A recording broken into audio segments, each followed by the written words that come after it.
Do you want to be a part of the CoCo community? Sure, we all do. So join this free weekly live talk show to find out how easy it is to watch at home and learn about your color computer. At the CoCoNation, more than 9 million men and women have participated in the community without setting foot outside their homes. And now at home in your spare time, you can see what's happening, or even join the discussion. Choose from any one of these segments: panel intros, project updates, acquisitions, CoCo Thoughts, featured interviews and events, the Game On Challenge, news, Ron's Garage, CoCo commercials, show coverage, panel goodbyes, or you can join one of our extra shows. You can choose from the Game On Challenge Live or CoCoTech. Join the CoCoNation right now. Click the link for the free information TJB Chris spoke about. Then decide if you want to watch the CoCoNation Live Show, the world's leading live weekly talk show featuring the Tandy Color computer, its siblings, cousins, and red-headed stepchildren. Visit thecoconation.com. There is no obligation and no salesman will visit you. Visit thecoconation.com.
The CoCoNation show is an unscripted, live, and interactive broadcast. Anything can and will happen. The views and opinions expressed by members of the panel and the live audience are their own, and not necessarily those of the CoCoNation show, its sponsors, affiliates, or subsidiaries. Open minds are encouraged, and a sense of humor is recommended. Thank you for being a part of the CoCoNation.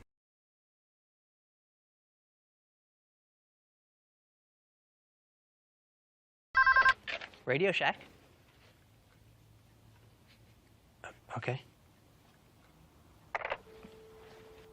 What? The 80s called.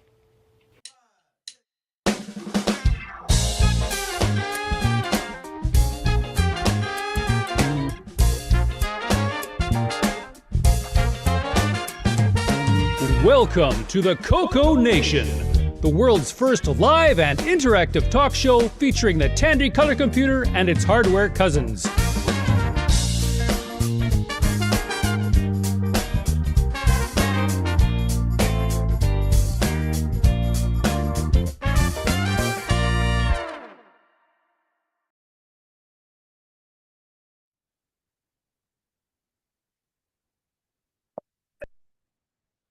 Sorry about that. Hello, everybody. Welcome to the CoCoNation episode 420, man. How we all doing today? That's what it is. Okay. I didn't. Okay, let's see. Looks like there's a big conversation in chat before we even get started. Alrighty, on the panel today, we've got yours truly. Next over, we got Kevin Holloway. And we've got Super Ron Deluxe. Super Deluxe, man. And Wingnut. Good afternoon. Hello. Hello. Go ahead, Kevin. Say hi. Hi. Now it's supposed to be hi. Yeah. So is 420 an actual error code too? I never It looked. is. We're getting there. It's like Okay. too many requests, man. Rick will update us, man. All right, next up, Alan. Howdy, everyone. Welcome to the show. And next we got Rick Marley. Indeed. And HTML 420 is an old Twitter error. If you can believe that. Means the server is stressed, man. Slow your roll. There's something different about you, Rick. I can't quite put my finger on it. For consumables, I recommend the popcorn. His hair got darker. Yeah, I think he dyed it.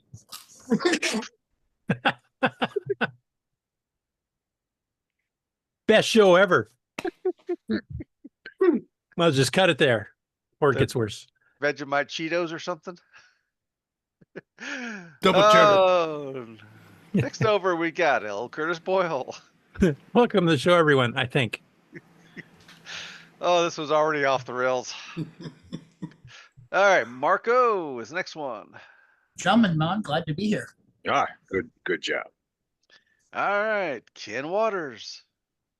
I don't understand any of these 420 references. What are you guys talking about? Your shirt betrays you. You know darn well what we're talking about. No, I don't. I mean, right now it seems like the Canadians are the sane ones. Oh, we got the wood pulled over your eyes. And last but not least, we got Brian Weasler. Hello, welcome to the show.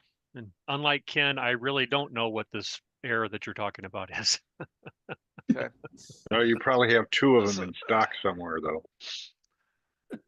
So Colorado has an issue on Interstate 70.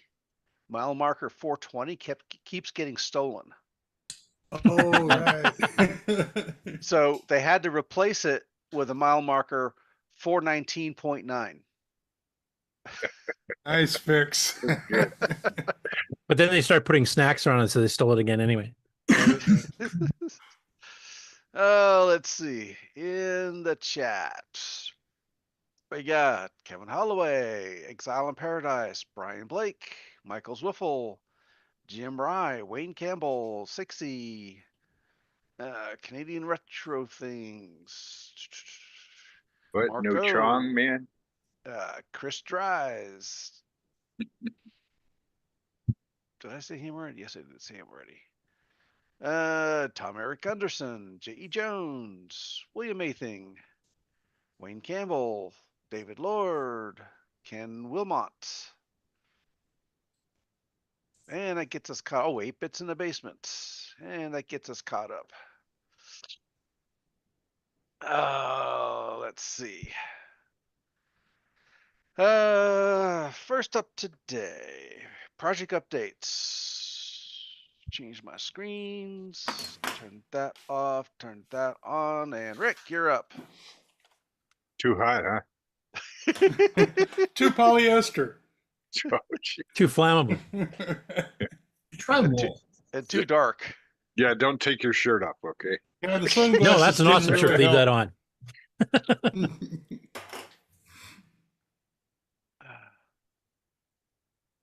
All right. You're up, Take it Rick. away, Rick. Oh, okay. I see suspected I Mrs. might Q. need to see. So this is related to the machine of last week. This will be my CoCo 4, a Delmar System 5 with way too much hardware installed. If all of this works, I would be gobsmacked. Now, the System 5, that was a 68020 base system? This 68030 on this one. Oh, 30. Okay. Yeah, it's they're different in that here's the CPU card down here in its own little world, and you can theoretically plug all kinds of things into it. Yeah, you could upgrade that. And this one I think may be the top of the tree because it's obviously it's got a whole bunch of CD. Are you kidding me? Here's a nice little the Singing Labs video chip. This is the one that the SCSI is questionable, and you're very. Oh, this turned out to be IDE actually, so very happy. I had mistaken. That is not SCSI. That is something Awesome. that we can copy Easily. Yes. And then if you look at the back of it, you can tell where their thoughts were. TO1, 4 T2, serial T3. ports. Terminals, man. Yeah, you got them. And the mouse is a separate serial port. Exactly. So you get 5 serial ports technically. And a parallel port, it looks like. Parallel port and Line printer. The Olin keyboard. So life is good. I mean, it ran when parked, so I'm going to. Means Rick's already stood his own call center. I've dug it out of the dug it out of storage, and I'm turning it back into a computer as we speak. Look at all the room for expansion. Yeah, there's Oh, a bunch man, of ISA slots and some regular XT slots, it looked like. There's all kinds of things you could do in here. Yep, you need to bring that to CoCoFEST sometime. And it booted into whatever the graphic, probably K Windows. I remember it booted there. The mouse was jumping all around, so I knew there was kind of issues, so I just kind of shut it down. Where's the CPU fan, man? Don't need it, man. You can even run that sucker upside down. I find it interesting that, I mean, that's the exact same case as what the AT306 was in, too. It is, exactly. They must have all bought them at the same store. Right? Yeah, because I think the tall tower that Frank sold was the same one, too. It's just Delmar stuck a little sticker in there, and it stuck for some reason. Yeah. Does the numbers work when you hit turbo and everything? Yeah, the turbo button actually does something. I don't know if it does something, but the number changes when you're. Yeah, because I'm trying to remember, that was what, a 25 megahertz machine? Yeah, something like that. It Or was 33, I can't remember. Like I say, it was pretty much top of the tree at the time. I was amazed that I came upon it, but then of course it never really ran right. So it does have a little sticker on there with the name on it, huh? Yeah. Can you zoom in there? Or no? Yeah, some of the Tomcats did. I don't remember. I'd have to dig mine back out. It's just. Well, I will be digging it back out for the special when we get to it, but. Delmar Co. Yeah, it was Ed Gressick's company. It was kind of, this was made for a cheap sticker. It's all inset, so it won't be peeled off. Life is good. Is that an IDE CD-ROM? Yes, it is. It's if you only had the key for it. No key, but no one cares on this one. It's tied in. Oh, you can't quite see it. Yep. It is. Okay. Yeah, it there is you all go. plugged up and ready to roll into the motherboard like it's going to work. And I think I saw a driver for it, but again, I didn't really want to spend much time because it was starting to jitter and flake. And I just said, okay, this is a good project. And that's where it sits to this day. So you're going to image the hard drive first and then try to boot it up type thing? Or? Exactly. Now that because I know how to clone Zilla a hard drive. So Where I just got to find it. Where do all the terminal connections going? Are they going straight to the system board? Yeah, there's a whole crap ton of serial ports on Serial this ports. Okay. Does this use like the 1652 or sorry, 6552 or All buried under that rat's nest. Yeah, buried under the rat's nest. There is a fully functional motherboard runs all the way up, almost out of sight up here. Oh wow. And that's all I/O. and this is before cable ties, right? No, they have. Oh some yeah, there's That was before cable management. Yeah. Obviously. Yeah, back then cable management is, can I manage to stuff them into the case? Yeah, That's we right. managed to get this cover on. So Yep, the door closed, it's good.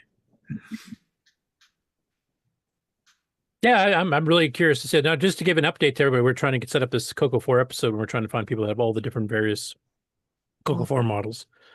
So Rick's got the System 5, which hopefully get up and running. Joe Levy's going to be showing off the M1, and I'll be showing my TC9 once I dig it out and get it fixed. How much RAM does it have? this one, I think it's 16, because it's well filled. Yeah. Yeah, if it's a 60,030, you theoretically could have more than that too. Yeah, you could have 4s in it, but I don't know that we have 4, 8. What's the wattage on the power supply? Not a lot. I can't see it Like anymore. It's going to be 300 or 300 at best. I mean, yeah. You didn't really expect to do a lot on these. What's typical today? 750 or something more? Oh, yeah, but 500 of it goes to the video card, or maybe 750 to the video card. So, where this video card probably took what, 50 watts, tops. Does the hard drive whine? No, it seems perfectly functional. It's just it's set for a decade. So, So you get your rubber mortality mallet rate, handy. just die. It could die after 10 minutes alive. So I want to spend that 10 minutes copying. So Much as I possible. think I've got, but I also don't want to copy it to another crappy drive. So, I'm looking at SSD. I think is my IDE receptor. Yeah, I was thinking about doing the same thing, copying this drive to a more modern drive. Just something that's lower power and duplicate it up that way. If nothing else, yeah, you don't have problems in the future because. Right. Yeah, you use a terabyte drive for it. What would you use it for? This is OS9. Nothing's that big. I know. And we aren't going Rick, we got a question from James Jones in the chat. He's wondering, do you know if it has onboard sound or sound card? I do remember there's an audio jack, but does that actually make audio? I do not know. I think it does. I think this motherboard pretty much has everything that's on the back here. It came from that motherboard. And now saying that, I don't see a sound jack. So Sounds like a super deluxe. well, the motherboard did everything, so you didn't have to use cards. That was the whole selling point of it. But now I wonder, because what would you use a CD for if you didn't have sound, man? Yeah, Well, man. some of the older CD players have the headphone jack right on there. You just put your speakers on. Yeah, this one does, but then, system sound, unless you can shove that So out. this would have been one of the more advanced, out of the quote unquote CoCo 4s, because the TC70, the MM1, all those were basically 6,000 to 8,000 level chips, 30 with full 32-bit chip. I think the only other one I remember from that time era that was like that was the Kix 30 by Frank Hogg, and that was getting further away from the CoCo 4 moniker. But Right. Did all PCs or computers of the day have startup sound, or did that happen like on Windows?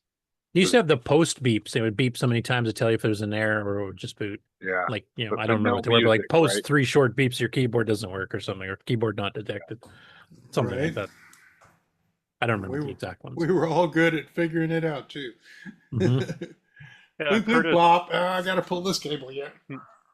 Curtis, do you have a approximate time frame that you're looking at doing this, like September, October? I'm hoping to or- get it's dependent on trying to get people with other machines. First, I have to get my TC9 out, make sure it still works, so I can at least make a boot floppy enough to get it up and running.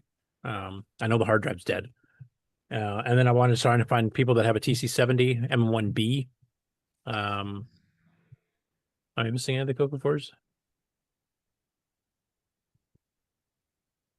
I guess technically a Kix 20 or Kix 30, but that wasn't really CoCo 4. Like Frank had kind of stopped the TC70 in the whole Well, Tomcat line. When you stare like that, when you're thinking, it's almost like you're not with us anymore. What makes you think I am at any time, Ron? Perfectly still. I like 60's comment in the chat. He goes, beep, beep, beep. That means help me. I'm trapped in a biased programming factory. but that was something you wanted to try to do here during 2025. Yeah. Okay. If we can't find, like, some of the machines are pretty rare. Maybe nobody active has them anymore. So, and as we pointed out last week, I mean, these just look like generic PCs for the most part. So if you don't know what you're looking at, you probably just threw it in anyway. It's not even knowing it was like a 1 in a 50 ever made type thing. Right. But yeah, I'd like to get it done this year Rick, for sure. Is that a 286? No, 60,030. Right, which gets you well into the 486 range of speed, front, if not actual clock speed. Mm. But you know, it could do things. You know, when I first got a non 286 computer, and it had the where you had to do extended memory, you know, like for a 386. Oh, right. And that kind of threw me until I learned exactly how to do it. I had to ask people, you know, what exactly is extended memory thing, you know? Well, that was the beauty of the EMS, Motorola. XMS. Yeah, the LIM and yeah. The beauty of that motherboard, however big each individual motherboard took, the 68K saw that as flat. 68030 said, okay, I got this much RAM, and that's that. There isn't, you know, extended memory. You didn't have to play around. Expanded memory and no segment registers and all that crap. Yeah. Did have a nice IRQ controller though. Right. Well, you know, coming from a CoCo, any IRQ controller. Yeah, well, the gimme was kind of one. At least you could tell some of the sources. Tried. Yeah, well, there's the eye in there. Yeah. Nice. Well, anyway, that's my. Okay. Brian and Henry both joined late here, so we didn't get to chance to ask them before the show if they had anything to present as a product update or acquisition. How about you two? Do you guys have anything to show? It looks like Brian's moving stuff around his desk, so I'm guessing yes in his case. Oh, he's investigating as we speak. I'm just investigating, but yeah, I do have something to show, but it's not when I'm moving around. So. Oh, okay. It's way cleaner than mine, though. He's doing a fake out there on me. I thought, you know, he had another like beige on the inside. That one's all. But nice he got the TC70 shiny. or something. Okay, Brian, you're up. Okay. Okay, so something I'll be showing in the future here. I have a SCSI drive that I want to get imaged, and we'll talk more about that in the future, though. But to image that, I've been wanting to get one of these guys here. Oh, BlueSCSI. Yeah, the BlueSCSI there. So I picked this up from oh shoot, what the Joe's Computer Museum. So he sells those, and so I picked up. He sells them for Macs primarily, but a lot of people are getting for a lot of other machines now. Right. Yep. So I'll be reading up on that, and what's kind of cool about this, if I understand it right, if it's set up correctly, you connect this directly to the drive, and when you power this thing up, it'll immediately start to pull an image off the drive. You don't have to do any sort of command line stuff. It'll just start sucking an image off the drive. So one purpose in life. No time wasted. I'm getting it. Right, there you go. So I'm hoping that's the case there, because yeah, I got this older SCSI drive, but like I said, I'll be talking more about in the future. But yeah, so I got that there.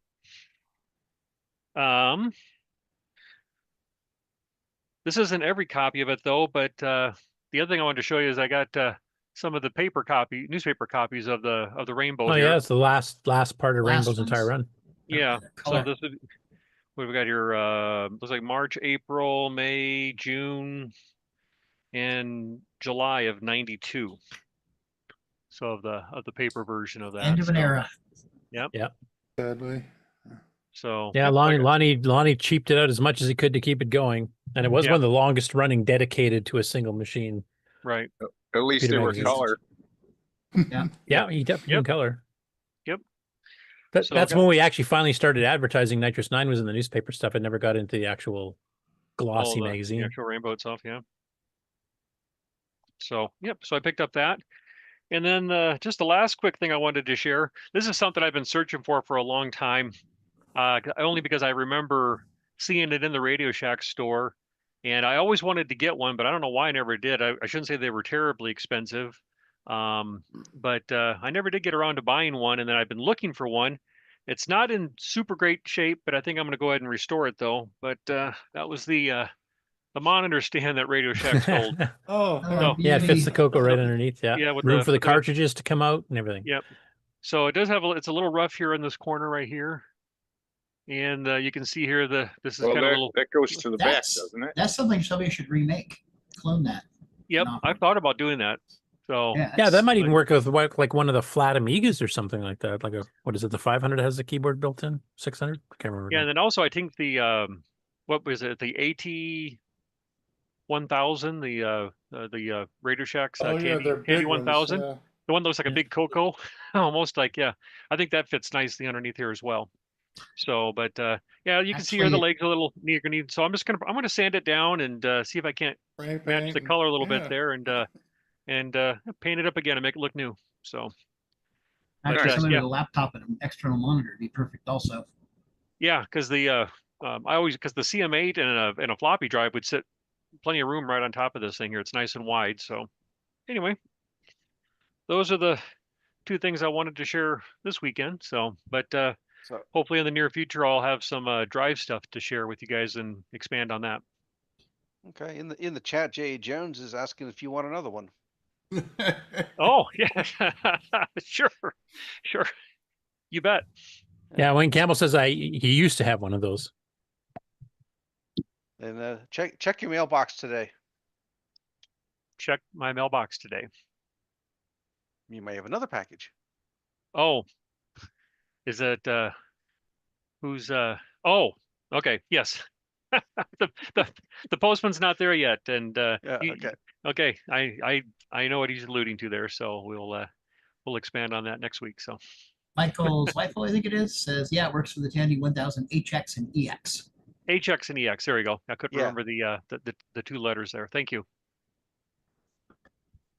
Cool. Henry, did you have anything to show since we didn't get a chance to ask you the pre-show?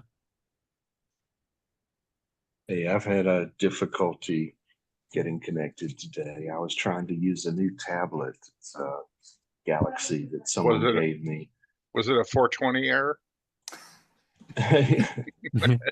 Probably. Yeah. When you get to the point where you push this to launch Zoom again after you authenticate, it just never.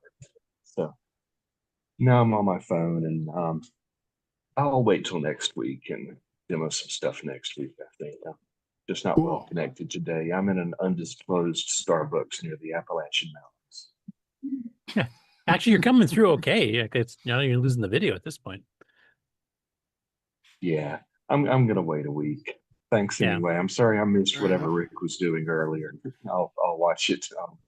You're gonna have to watch it. He was wearing dreadlocks and the whole bit, literally. You missed Not even kidding. I'll watch the reruns. Okay, cool. Okay, I guess that's it for the project updates. Yep. Jump in the news, I guess, or we have anything else to go over? No, I guess we can. Wow, early.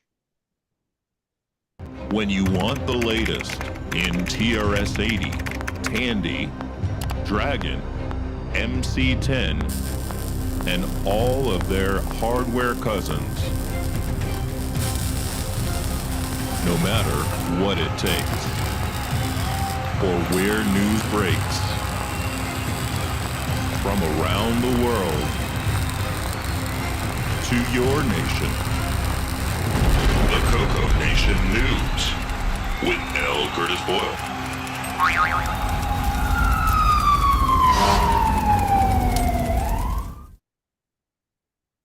Okay, since we're jumping in the news early, I'm just going to cover the upcoming shows, since that list has been shrinking as shows have been happening. Okay, so the first one is the International Retro Computer Expo 2025. This was formerly known as BoatFest. And of course, that's hosted by the Amigos, which is John and Aaron and his brother Brent. And this will be July 11th to 13th, so literally next week in Hurricane, West Virginia. And you can get your tickets online. You can get the links to the ticket place in the show notes, which of course you can find the show notes for everything in the news on the CoCo Discord. And I have already uploaded them, so you don't even have to wait. Next one after that is VCF West at the Computer History Museum in Mountain View, California, which is August 1st to 2nd. And this runs on Friday and Saturday. Friday, it's 10 a.m. till 6 p.m. And Saturday, it's 9 a.m. till 5 p.m. We usually have some CoCo people in attendance. Michael Furman's local to there, so hopefully he'll be able to make it. I'm not sure how many others are there, but we've actually had some premieres and stuff there too. So maybe the people will surprise us with something, so you might want to go if you're in the area.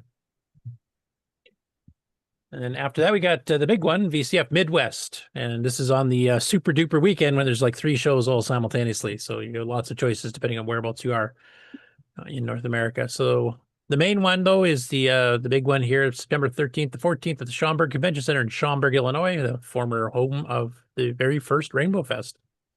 And this is the 20th anniversary of Midwest. So I'm expecting it's probably going to be bigger than normal, probably around the 3,000 to 4,000 people mark. We were mentioning, I think, last week that the one in Texas actually broke, I think, 1,800. They figured. So, tennis is definitely going up on these things. So that's good to see. And there's definitely a CoCo contingent because, of course, it's in Chicago, the backyard of Glenside. So there's quite a few people, CoCo people that go to these and kind of set their booths all up, next to each other. And Rick, have you decided for sure if you're going yet or not? Or I need to step away. I'm not here, but if I were, I would say, yes, I'm going. Okay. You going to take your System 5? No, I'm not going to be able to display anything. I'm just going to go mingle and. Yeah, that's one problem when you get a show like that size. Like if you're a vendor, you don't get to leave your booth, so you're kind of stuck in you. I mean, it's nice visiting people coming to visit you type thing, but if you want to see the show, it's almost worth alternating every year. Like one year you're just an attendee and you can see the whole show, and the next year you can be a vendor or something like that. Right. It's like I've been there, but I've never seen one. So. Yeah, exactly. Anyway, if you're into retro in general and you're into the CoCo in specific, this is probably, other than CoCoFEST itself, it's probably one of the best ones to go to because there's quite a few CoCo people here, and it's a huge. You'll see stuff like gimmicks and some of the other, 6809 based machines that are quite rare to see too. So that exact same weekend is the Retro World Expo, September 12th to 14th at Connecticut Convention Center in Hartford, Connecticut. And this is obviously a more gaming-oriented one. Covers home video consoles, home computers, arcade machines, the little tabletop electronic stuff. And this one also has a bonus of stuff like wrestling. As you can see on the bottom there, they have some voice actors and stuff are coming out too. And live music, which apparently involves like symphonies from the looks of it. It's definitely a wider variety of things than most retro shows have. And tickets and vendor applications, you can purchase the tickets already now. Vendor applications are now live. And the Retro World Rumble registration, which I believe is the wrestling portion, is going to be coming soon. So it's got quite a wide variety of things to go see. So if you have some other family members that are not quite into retro, but might appreciate some of the other things that they have at the event, it might be one you can convince them to come along with and actually make a little bit of a family holiday out of it. And that exact same weekend, yet again, if you're up in Canada, particularly in Ontario, this is the WoRC, World of Retro Computing Show, September 13th to 14th at the old Gaudy's department store location in Kitchener, Ontario. And this is, I can't remember, it's like a 3rd or 4th year. We actually have had some live coverage. Frank of Retro Rewind is one of the official sponsors. They also sometimes get the people that did the Super Pet, which is the Commodore Pet that got a 6809 brain transplant in it and got OS 9 level 1 ported to it, which makes it kind of a sister of the CoCo. It was a coprocessor, so it was like you could run either. Yeah, well, I mean, if you want to use it properly, it's a transplant. Anyway, yeah, but there's a lot of history there too. But it's been a pretty successful show. I think Frank said last year's attendance was around 500 already, so it's coming up in the ranks too. So if you're on the other side of the border, you can definitely go to that one on the same weekend. After that, we have Tandy Assembly, September 26th to the 28th. And this is at the same place it's been the last few years running here in Springfield, Ohio. And, of course, this covers everything Tandy related. So it covers the CoCo, it covers the TRS-80 Z80-based machines, it covers the pocket computers, the Model 100, 102, 200, 600, the Tandys, the PC clones, like basically the entire gamut of computers that Tandy put out, and any other things related to Tandy. And the CoCo definitely has a bit of a track record of being active in here. And of course, there's vendors and stuff too for all that stuff. And I think Jim Brain usually goes to this one. So if you want to say hi to Glenside president, or maybe pick up a MIDI Maestro or something, you can definitely head out to that one. And If you have been to CoCoFEST this year and you still have your pass, you actually get free admission. Normally, you do have to pay for admission for this show, but they're kind of giving you a bonus. If you went to CoCoFEST, you can get in for free. Oh. And it actually runs 3 days. The first day, Friday, is a bunch of deep dive tech talks. So if you're more into the vendor style thing, like you're looking to buy things or sell things and stuff, and you're not into the really hardcore tech, then that day you might be able to skip and just do Saturday, Sunday. But the Friday is basically a bunch of deep dive seminars. But if you want to learn a ton of stuff, definitely attend Friday. Next up after that, we have the Portland Retro Gaming Expo. This is October 17th to the 19th at the Oregon Convention Center in Portland, Oregon. This is one I believe Mark's been to. AJ and Tim have definitely been to it, even as a vendor. I don't think they're planning on attending as a vendor this year, but they were planning on attending as attendees. What's that? Expensive tables, like over $100. Oh, okay. Well, that might be why too. Yeah. I didn't realize the price has gone up that much. But basically, it's similar to the one in Connecticut. It's a gaming oriented, so it's everything having to do with games, whether it's plush toys based on video game characters up to the consoles and the home computers and the arcades and everything else. But none of the extra stuff like wrestling and things. So it's strictly gaming. And if you're into computer gaming of any way, shape, or form, this is definitely one. And it's also not too far from some famous CoCo companies like Spectral Associates wasn't too far away, just to the next state over. After that, we have the official first VCF in Canada, VCF Montreal. This is January 24th to the 25th at the Royal Military College of Saint Jean sur Richelieu. I'm not French. Richelieu. I wish we had our French guy on here. But anyway, they've been kind of setting it up and working on it for a while, so it's going to be the first official one. Frank is helping sponsor this one as well as part of Retro Rewind. And this is one I don't know if I'll be able to make it this year, but definitely want to try to attend. I think I'll fly, though, because it's January in Canada. I don't think I'll be driving that one. But it should be a good show. There's a few people in the CoCo community that are rather famous that are from Montreal, like, say, Sockmaster. So I'm hoping he might be able to attend this too and, give some CoCo presents and maybe show off some of the demos he used to show back at PenFest that have not been seen by anyone since. So hopefully he'll be able to attend as well. The next one after that, we don't have official word yet, at least unless one of you guys have heard it, but there has been a tentative date for the CoCoFEST in 2026 in Chicago area. April 24th to 25th has been kind of mentioned. This is still the Friday, Saturday, which is the change that we did this year, which seems to work quite well. I think most people are happy with it. So rather than doing the Saturday, Sunday, this Sunday will basically just be reserved for people taking down the last of their tables if they're vendors. But people that are just attending, Friday, Saturday is probably fine unless you want to hang out, visit with everybody on Sunday. But it gives people more time to, connect to different flights and stuff to get back home. But once we get the official word from either Jim or Grant, we will have them on to kind of talk about it and if there's any other changes planned. Brian, you're actually on the board of Glenside. Have they mentioned anything further on anything special they want to do this next year? No, nothing specific. Other than maybe some changes and tweaking some things, but no major changes to what we did this year because it seemed like it went really smooth. Okay, cool. That's all the upcoming shows we have. So let's get into the regular. Do you want me to go plow into the regular news, Mark? Because that'll probably go past your even hour. You just want to do a break early. It's either that or I could do the game on news because there's not much. I'd be done within 20-25 minutes. If you want me to get that part done. Okay. Do game on news and then a commercial. Okay. Then we'll come back after the break after that with the Dragon news first for our UK listeners so they don't have to stay up till 4 a.m. Might wake up Nick by accident. He's here. Oh. I heard that.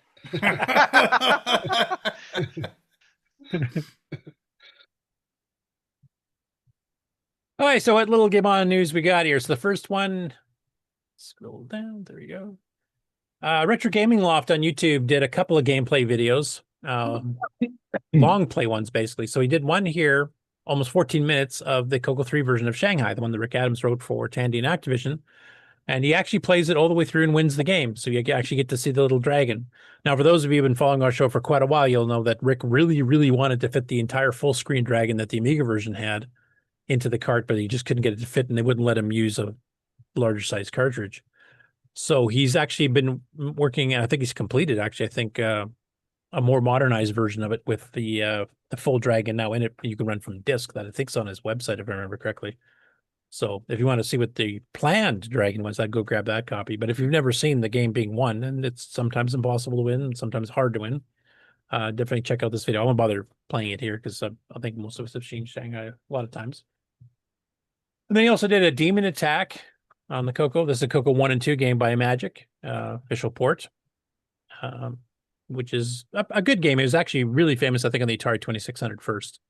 But it's been ported to like the Intellivision and the ColecoVision and the TI-99 4A and the Atari 8-bits and a whole bunch of others. And the CoCo version is actually pretty good. I would rank it up in there. It's got the big mothership, which you're kind of seeing the outline as it's dying on the screenshot here. After that, we've got XperTek and down in South America, and he's put up his Volume 6 compilation. So the last chunk of videos he's done, he has all these discs that he's labeled Volume 1, 2, 3, 4, 5, 6, etc. And he does individual videos on each game as he finds it and plays it on and kind of shows it off and explains a little bit what he remembers of it. And then he does a little compilation video at the end, which he says, here's all the stuff that was on this disc. So this thing's over an hour long. So if you haven't caught any of the previous ones, you can actually get kind of the entire thing in one shot here. And they're pretty interesting. He covered a couple things on this last disc that actually were like educational games. There's some stuff with speech synthesis through software and stuff too. So a little bit more varied than just the plain old games that usually happen. But pretty good video nonetheless. Next up, this actually came from the Discord. So the author of a port of Downland, which I spelt wrong in the notes. Boy, that was dumb. I put download. Anyway, this person has been working on making emulators for a whole bunch of machines to run on a Game Boy Advance and some of the other Game Boy Advance related projects here. And he's been working on Downland lately. And he actually uploaded a little video of his current progress onto the Discord. So I will play this because I think it's only about a minute and a half or something. But this is it's kind of had to be shrank a bit to fit the screen here, but at least it'll give you an idea of what a Downland port would look like on a Game Boy Advance, which is a portable gaming system.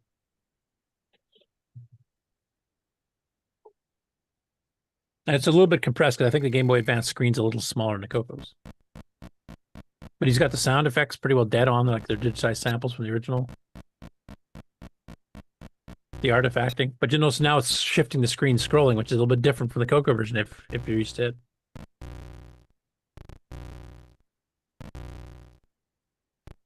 Have any of you on the panel have a Game Boy Advance? No, Yeah, I think there's one in the closet somewhere. Yeah, I got one. So two of you got one. Cool. This is certainly accepted around here. Both my kids are Game Boy addicts. So you even got the transition there properly done? All right. This is a nice port. Yeah, I mean, at first glance, I wouldn't even know it's on the Game Boy until I see it start to scroll. Yeah, the screen moves around and you go, oh, what's real? Because I think originally his earlier posts that he'd made, it sounded like he was going to try to compress the graphics to fit, but then it just didn't look right. So I think the scrolling was a good idea. Right. Or is this an emulation? Nope. Well, you wouldn't be scrolling the screen like that, I don't think. No, but the emulator would be trying to recreate the CoCo size screen, so it's probably scrolling. But he's got, well, it is scrolling. As much as I remember Downland, he's got every pixel right. I mean, yeah, that's why I wonder is it an emulation? And it's not just from what I the video- gathered, but I could be wrong. he reverse engineered the entire game. That's where all this started. So okay, you know a bit more about the history than I do. So if you look in the Discord, go back in time. Yeah, he went through and figured out everything about how Downland ran originally. And I think he ported it to like C or something after he finished the reverse engineering. yeah, because he had to figure out like how the background stuff were drawn because it's kind of semi-compressed, if I remember, isn't it? Yeah, and like once he got that done and got it all up and running, from source code to recreated binary, now he's starting these ports to these other platforms. Okay, yeah, 60 just mentioned the same thing. He said 40 gleaned from the Discord. He transliterated the code into C, so it's not an emulator. It's and this is a this is a good example. This little stairway here is kind of a picture perfect thing you have to do. So if you don't get it just right, the game won't play right. It's some people would argue it doesn't play right now because it's so hard to get that single pixel perfect right to get the but jump. that's what it's supposed to do. Yeah, it's like it was designed by a UK designer or something. No offense, 60. Anyway, that's really cool. Now, some people have been asking him about, can I just get the files and like install it? Well, the problem is Nintendo's notoriously bad for putting anything on a cart on their hardware. They'll litigate the heck out of you type thing. So he's not comfortable doing that. But on the other hand, he has actually put up all the files you need to make it on his GitHub. So if you have some experience with C, etc., and the Game Boy Advance and how to put stuff on there, then if you go through here, and I think he has some instructions on how to install it type thing, you can actually get it. So any of you that do have a Game Boy Advance and want to give this a shot on the real hardware, I'm assuming MAME and some others emulate Game Boy Advance hardware just fine too, so you might be able to do that way as well. 60 says, "Nah, I don't really like Downland that much. That's fine." But yeah, it looks like a faithful port with a little bit of tweaking because of the slightly smaller screen. But the game sounds, looks, and from just watching the video, it looks like it plays the same as the original CoCo one. So that's quite an achievement in of itself. So that was what I had in the official Game On news as I uploaded it to Discord just before the show. And then another one popped up while we were doing the pre-show stuff. So this is going to be bonus content, not in the notes. So you had to be here to get this one. But basically, Jeff Noyle is working on the new Myth Fair game, which is a big RPG game. Now, he's also was involved with the other RPG game for the CoCo 3 called Seventh Link that I believe Triad put out. And plus some of the other stuff like Those Darn Marbles and World at War and some of the other games that they sold. And StudioWorks, which is a utility for doing sound recordings. But he's actually put an update here onto the CoCo Discord under the Myth Fair channel under games project. So let me just switch to that. And for the purpose of our audio listeners here who won't see this, I will actually read his little description. He goes, a CoCo only small update. Now, I should mention, we've shown the game itself before, and this game will run on a 512K CoCo 3 with a disk drive or in a modern Windows 10 or above PC. And the exact same thing. You can actually save a game on the CoCo, copy that to your PC, and then pick up the game in the PC, and vice versa. So if you're on the road with a laptop playing the game and you save it off, then you go home, you can transfer it over to your CoCo and pick up the game right where you left off, which is pretty cool. Anyway, his update. I was finally forced to do something I've been putting off. I ran out of space in the, until now, single CoCo EXE. At least ran out of the space in the area that's convenient to map into the native 64K. So this is like MMU problems. So now I have a graphics library that is separately compiled EXE that is loaded by the original EXE into the low page in the 512K and mapped in when I need to call some function in it. This is pretty well exactly how OS9's graphics driver works. The reason I had to do this was the original EXE size was pushing in instance data, i.e. moving items like monsters, high enough that it was getting sliced off when I mapped in things like that onto the screen. Anyway, this is a good thing. The EXE size has been making me nervous for a while now. And to make this a less dry post, here's the recently completed targeting UI, the red outliney thing for ranged weapons and spells. The trees on the left also show off the system that builds the zoom-in combat tile map from the adjacent tiles next to where you were on the overworld when combat began. So he's got two screenshots. And here's the first one. You can see the little red marker to go like where you're going to direct an attack. Here's the player, and there's some trees, etc. here. And he says another example of the generated combat screen. So basically it takes what the overmap had and kind of makes its own little mini version of that with some, added flair with a little bit of differences. So it actually kind of zooms up where you're going and you can kind of see the surroundings around it as opposed to just, I think Gates Delirium and even Seventh Link just kind of threw, here's just a straight, chunk of random or empty space type thing. And there's another one where he's actually got some of the mountain ranges and stuff. But anyway, it looks like once this project is complete, this will be by far the best CoCo 3 RPG. In fact, the best CoCo RPG that CoCo's ever had. He's got a whole bunch of like weather effects and stuff that we've never seen in a Coco game like this before. So if you're interested in some more details on it, of course, he's got his own channel called Myth Fair under the game section of Coco Discord. You can kind of scroll back. He's actually got a link to his webpage where he's kind of blogging this as he goes too, for both the PC and the Coco 3 version. So definitely would recommend. And I think I might have actually had one other one I didn't put into the main list. Let's see if it's still here. Oh no, that was the download. Okay. That's it for the Game On News as far as I found this week. So did you want to do your break now before we hit the main news, Mark? Sure. Right.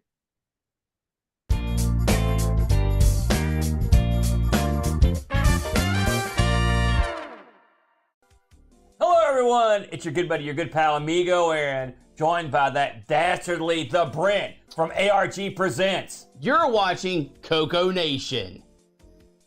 I feel like that should have been longer.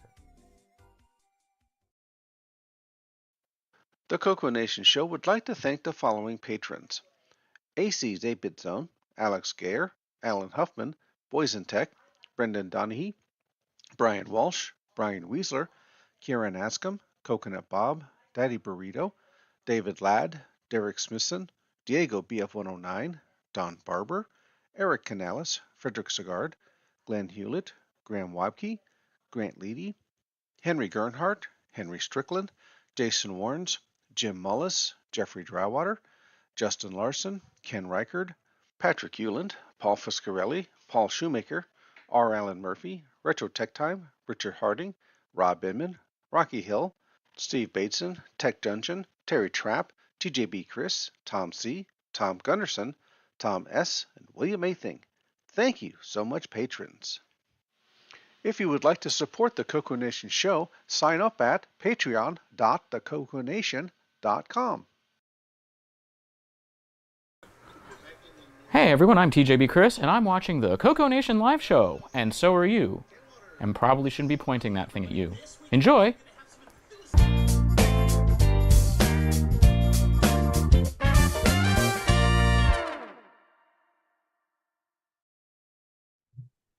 All right, so no new Discord today, so we are back. Okay, and we have a bit of a surprise here. Nick, who joined the show a little bit late because he actually likes sleeping. You called it shock before. But he's got a little surprise update on his Coco 3 game project. So, wow, I wouldn't say it's such a big surprise, but anyway. Well, I don't think you've shown it publicly for a while, so it might be. No, well, I can show you a work in progress. Okay. Was that sharing? Yeah. Yep. It's beautiful. Okay, so I'm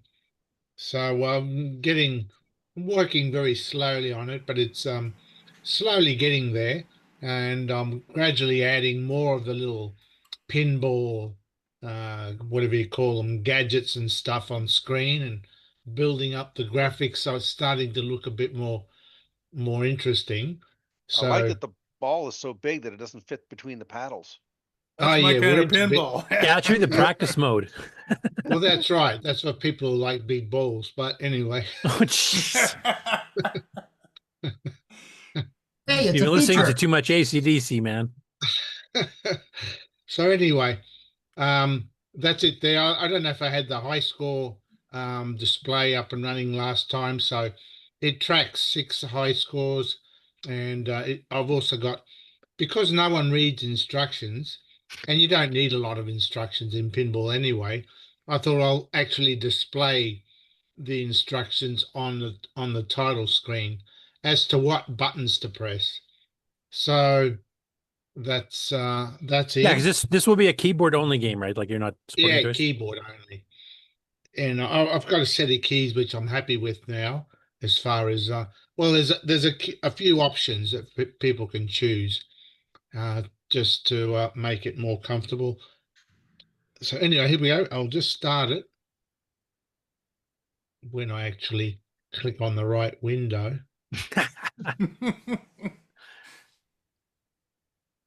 That's okay. Demos don't go well for Microsoft either.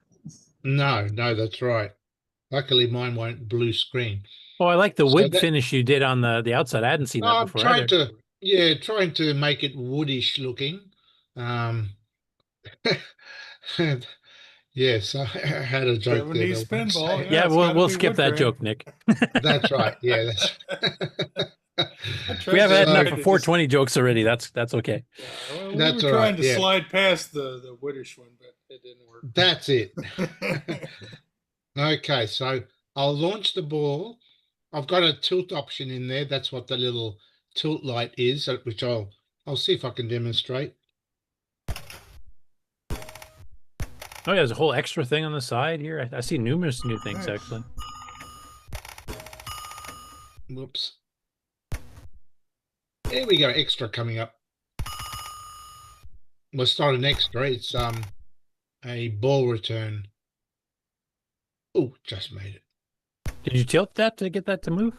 No, I haven't tilted yet. Okay. I'll attempt while the ball's actually. I'll just see if I can hold the ball. Oops, if I can hold the ball.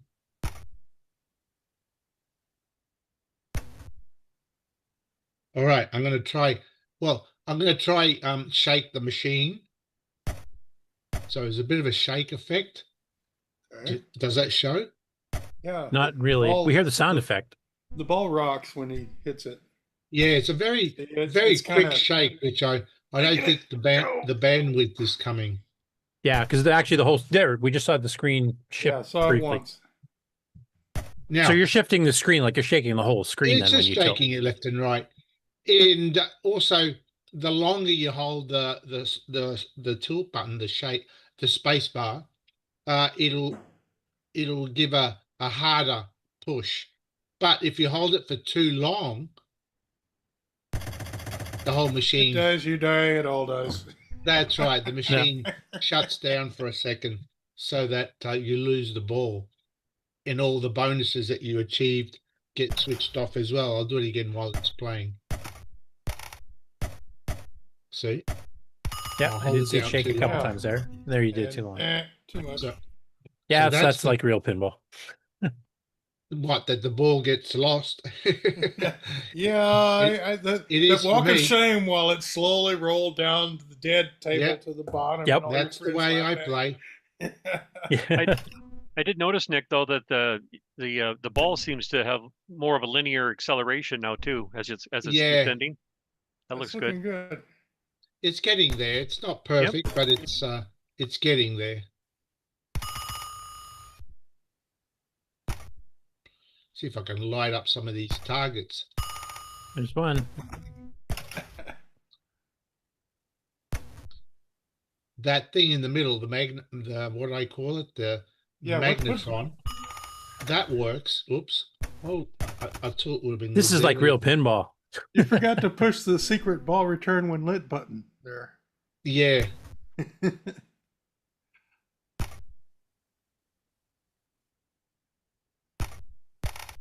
Damn.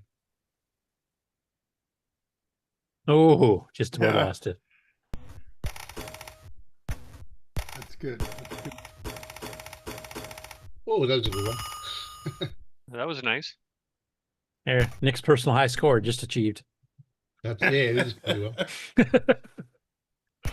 well. Ball return.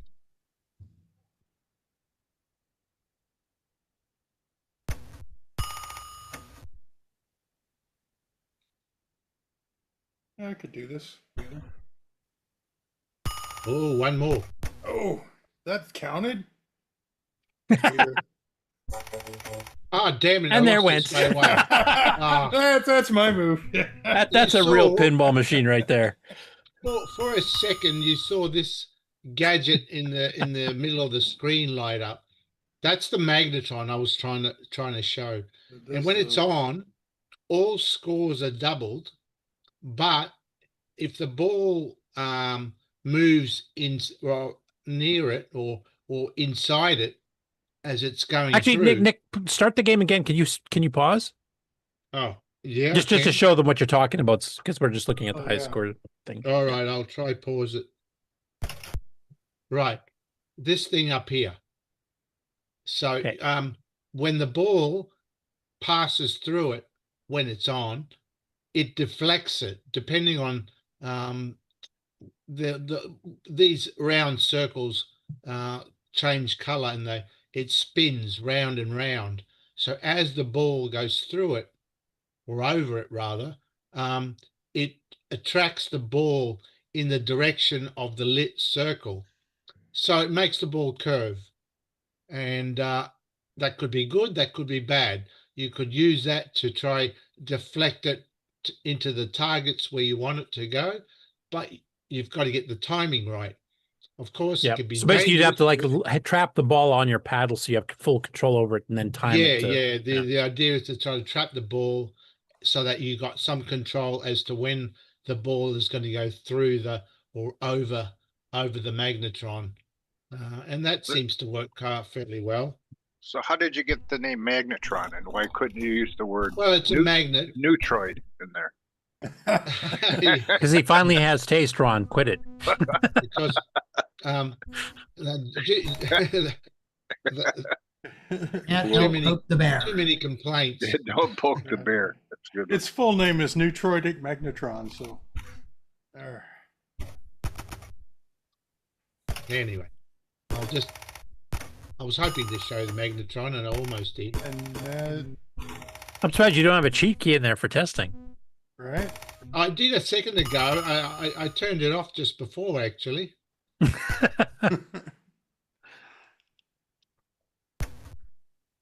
There's a small hit now. Oh, almost got an extra. That's a free ball? That was a free ball. Or will be, rather. Will be, get it. There's one more to light up. Oh, the magnetron's even. Oh, look at that. He's one away from each. He's going to lose the ball shortly. Right. You're doomed. Because this is pinball. There you go. It's coming back. Now it's coming back. Oh. Ooh. The ball. That's right. You had the ball return when lit. Yeah. Oh, there's that ball return button. Well, we'll go The for a bit keyboard, long. it's a- Now I lost it. So close. Yep, should have taken the test out. Oh, I pressed the wrong button, damn it. Well. Got close, but not quite. So that's my pinball. Yeah, that's quite a few updates. You've changed some of the graphics. You've added the extra ball thing. Yeah, You've I've done added a the few tilting. things. There's quite a bit you've added since we last saw it. There's a few other little things I've got to add in there, and then basically play the game and tweak it so it sort of works more. I did want to mention, Nick, there's a few comments about it in the chat here. So the first one's from Frederick D. Pavancha, and he says, I love the screen scrolling and the great ball physics too. And then Daddy Burrito says, wow, that looks fun. Great game. Great work. Yeah, It's getting there anyway. It's been a long haul, but did you I don't tweak get this- as much time. Good, Rick. Did you What was tweak- I was going to say, did you tweak the screen scrolling somehow? Because it's smoother or easier to follow somehow. than I the haven't. early No, I demo. haven't tweaked that yet. It's more the ball physics I've been tweaking and trying to get. Okay, I know there was everything- something that kind of tweaked my motion sensors in the demo, but that's gone Yeah, now. no, there's so still you a did few something. little- I don't know There's what you a did, few but you, There's a few things which still need a bit of tweaking, but I'm getting there slowly. Do I go for another run? Only if you promise you're going to show either the free ball or the Well, magnetron. I've actually got 3 of the already magnetron. So Okay, get to we'll it, do man. one more. Oh, one left. Close. Oh. I don't lose the targets though. Oh, And okay. I'm on the third. Oh, right, you got. Yeah.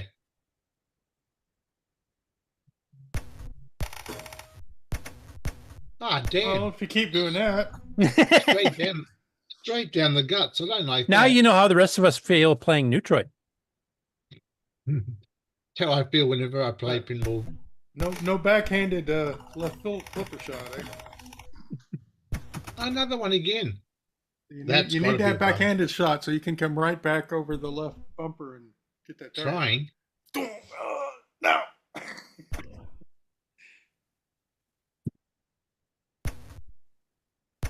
No.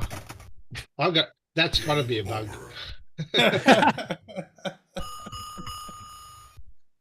Anyway. well. Wait, Nick just said he has bugs now. What has this game done to him? Right. If I lose, it's got to be a bug. All this action, huh? Under $70. It's pretty good. Anyway, so that's my latest update. Yeah, even Kevin Holloway said it's too real. Like you lose balls right the worst time and keep missing a single target that's left. And that's why I've never been a fan of pinball, actually. So yeah. Owen Campbell says, I can tell it's a good job because it reminds me of how frustrated I would get playing pinball back in the day. That's pretty old dead on. He's nailed it. Yeah. And for those who have played the other pinballs in the Coco or even, real pinball or some of the pinballs on like Apple IIs, etc., wondering what your thoughts are, like comparing it type thing. I do know that it's like Pinball Dream stuff and the Amiga and stuff that's pretty high end. Midnight Magic. Yeah. Not quite as good as that. Yeah, I think it's kind of in between like an Apple II or like Radio Ball or some of the earlier Coco ones. Pinball Factory. Surprised it doesn't have the spring on the side, You pull the lever down, No, those newer ones they're done by real programmers.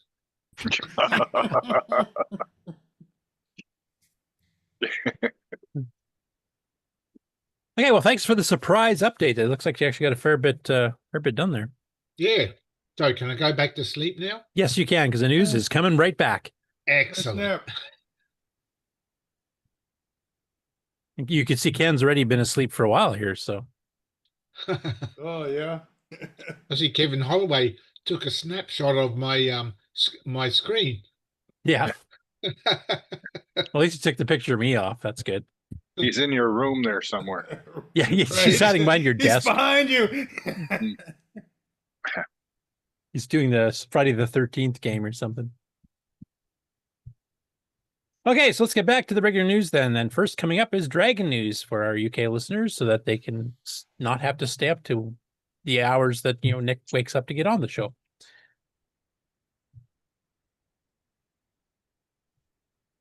Okay, so first up, we have John Whitworth has announced in the World of Dragon forums that he has his Super RGB boards available again, both on his Dragon Plus Electronics website and on eBay.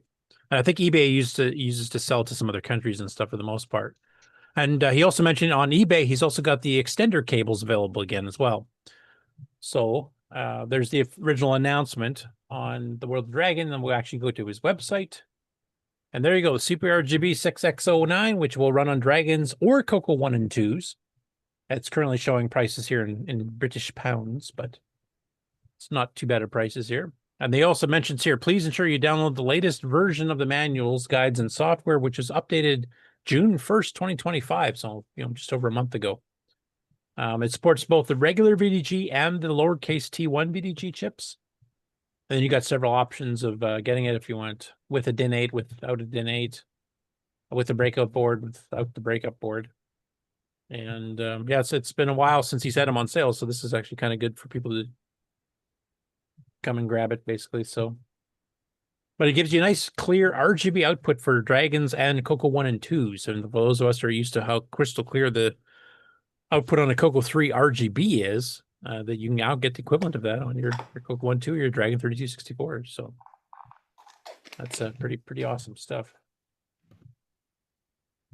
He also put up this post here on the Dragon Group on Facebook, and he goes, I think I'm going to go ahead with this new run of the lowercase board. These are compatible with the Super RGB board we just showed, so you can actually use this true lowercase modification as well as the Super RGB combined. You can stack them, you get RGB and true lowercase. With the exception of the chip holder, 6847 headers, and the optional upper address line headers, everything is now SMD. I've not costed these yet, but I think the most expensive bits will be the EEPROM and the half-scale dip switch. Now, I will mention this is a shrunk version of the one he sold originally. He's actually relayed out the board somewhat and changed things around, so it's actually smaller physical footprint. But if you want to get the true lowercase T1 type stuff and also hook it up to the RGB so you get RGB output on a Coco 1, 2, that's pretty sweet. Basically, if you do the width 32 on the Coco 3 and then do the poke to enable the lowercase, you can now do that on an RGB monitor, just like a Coco 3, so you can get it nice and crystal clear. You script users will love it. Next up after that, Mastertronic Collectors Archive website, which you covered a few times before. They've been going through the Mastertronic, which was a game publishing company back in the 80s. Made stuff for a ton of different platforms. But they're celebrating their 200th software review on the new website. And it happens to be a C64 game for the 200th, which I'll just briefly mention here. It's this one here, Kickstart 2. But one thing they did a little bit later in here is they've gone through and kind of compiled how many game reviews for different systems that Mastertronic did have they done reviews for, and you'll see the Dragon 32 actually has 4, which is the same as a PC, twice as many as a Commodore 128, more than the PlayStation 2, and more than the ZX Spectrum 128K. So they've got a fairly decent representation of the Dragon there. I don't know if Mastertronic made any more games than the 4 they've already reviewed or not. But this was actually, I think, if I remember correctly, this was relaunched by Noyle. Originally Retroman K, but now he's been running. He's got his own computer museum, and it's interactive. You can go in there if you're in the right spot in the UK and actually go tour around, try playing games on all the different systems, etc. He's even got like storefronts set up with the little tape racks on the walls, just like the old days, where you can actually see the real software, up there. But he's been kind of taking a break. He was been doing this week in retro, which him and John Schaller started some time ago, and then they got some new co-hosts. But he had a child adopted recently, so he's taking a chunk of time off, except for keeping the museum itself going, but going off the podcast, just because he's a new dad. So good for him. But I think he's one of the guys that are actually behind this project here. So hopefully get some more stuff going. And they are planning on actually selling new software. So if anybody wants to write Dragon software and have it sold with professionally made cassette, color labels, etc., the fold-ins like the Dragon's so famous for, and most of the UK software houses for every UK computer is sold for or famous for, then you can definitely contact him, and he'll make some arrangements with you. And we do have some people that do programming on the Dragon. I think that could make games fully worthwhile of this, and might actually sell fairly well. Like 60's done a few pretty good ones. He made his own cassette cases. Like I'm thinking stuff like Stuart Orchard's Return to the Beast, which is kind of a Time Pilot 84 clone. If he wanted to finish that up for the Dragon 64 with some extra options, and doesn't want have to worry about actually printing the actual cassette labels and color them himself, this might be an option. Next up after that, we have, I'm not sure how to pronounce this name, Kataya Kucharuk. But basically encountered a bridge version of this excellent article, and it's in Finnish. The title translates to In the Shadow of Commodores, 1980s computer gaming on marginal machines. That's kind of harsh, marginal machines. And this is from Scrolly magazine. And while it is an interesting look at the non-Commodore computer scene in the 80s in Finland, it is in general also includes dimensions of Dragon's Pacific Computer Club that actually stayed active in Finland up until 1986. And Finland's not really known to be a hotspot for Dragon stuff. Now, somebody in the comments here actually pointed out that you can just translate this through Google Translate, and you can actually read the article in English. So let's just hop over, and it didn't work. Oh, well. Just try again. Yeah, I'll bet you it won't. Oh, maybe it will. Oh, thanks for telling me that, Ron. No charge. So, yeah, this is the original magazine article, and translated with English with the direct thing. I've got the link to the actual translation page if you want to check it out. I think it's academic, University of Turku. Yeah. And basically they're going through like the gaming market, by a certain point in the 80s. So it's pretty well all 64, because that kind of steamrolled over every other 8-bit machine back in the day because of the SID chip and the Sprite chip and everything else they had there too. It was a game powerhouse. Wasn't the greatest at doing serious stuff, I don't think, but I guess GEOS was a good attempt. Didn't hold a candle to OS9. No. Funny how we regard it as marginal anyway. Yeah, for serious use, definitely. But if you're a game player, I mean, there's a reason it sold 18 million. It was a good compromise, and it came with the Microsoft Basic and a marginal floppy disk system, and had great. And what wasn't it? I think it's Microsoft Basic was like the old Basic, wasn't it? It didn't have like all the graphics commands. Oh yeah, it was the version 2. Yeah. No extensions. Because Jack Tramiel got a killer deal on it. It was like $25,000 one-time license. Right, it came from the pet, right? And he just Yep. got to Yeah, run it basically just forever. No, no, actually, the pet had a version 4. The pet was more advanced. Had disconnect. Okay. Yeah, but he Oh, so they went backwards on the C64 basic. Yeah, I think it was the one they licensed for the VIC, if I remember right. I do know it was a Okay. one-time license. It's one of the last time Bill Gates ever did that. Just run until it drops, right? Well, even Yeah, so, it's a flat fee for it, and then they sell 18 million of them versus, he gets a commission on each one. Yeah, he kind of got soaked on that deal. and even Yeah, he so, did. with all the custom chips that were in the C64, you weren't going to get that in basic anyway. I think you could have. Microsoft Well, did you do could some. have, but are you going to pay Microsoft to write that for you, which is what they would have been doing? Yeah, well, I mean, Tandy was going to do with the deluxe. They added all the sound commands for the AY chip and a whole bunch of other stuff too. So Yeah, but that There was was Tandy. One other interesting thing Jack. too about the Commodore about that is there's a book called by Brian Bagenal called Commodore Company on the Edge. Where it talks about the guy who did the tech writing, and he misunderstood and he published all the specifications of the VIC and the C64 and the programming, everything. And they were freaking out. It's like, well, now everybody knows how it all works.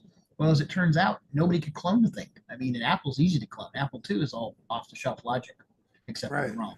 Commodore 64, well, let's say you want to clone one. Right. Well, now you got to buy a SID chip and a VIC Hey, chip. this is all MOS technology, boys and girls. Line And up that at this CIA window. chip, the 6526. I mean, it's like, there's no yeah, way they you did it could- with Amiga as well because that had a ton of custom chips too, Proprietary like the chips, Denise exactly. and all this stuff. Yeah.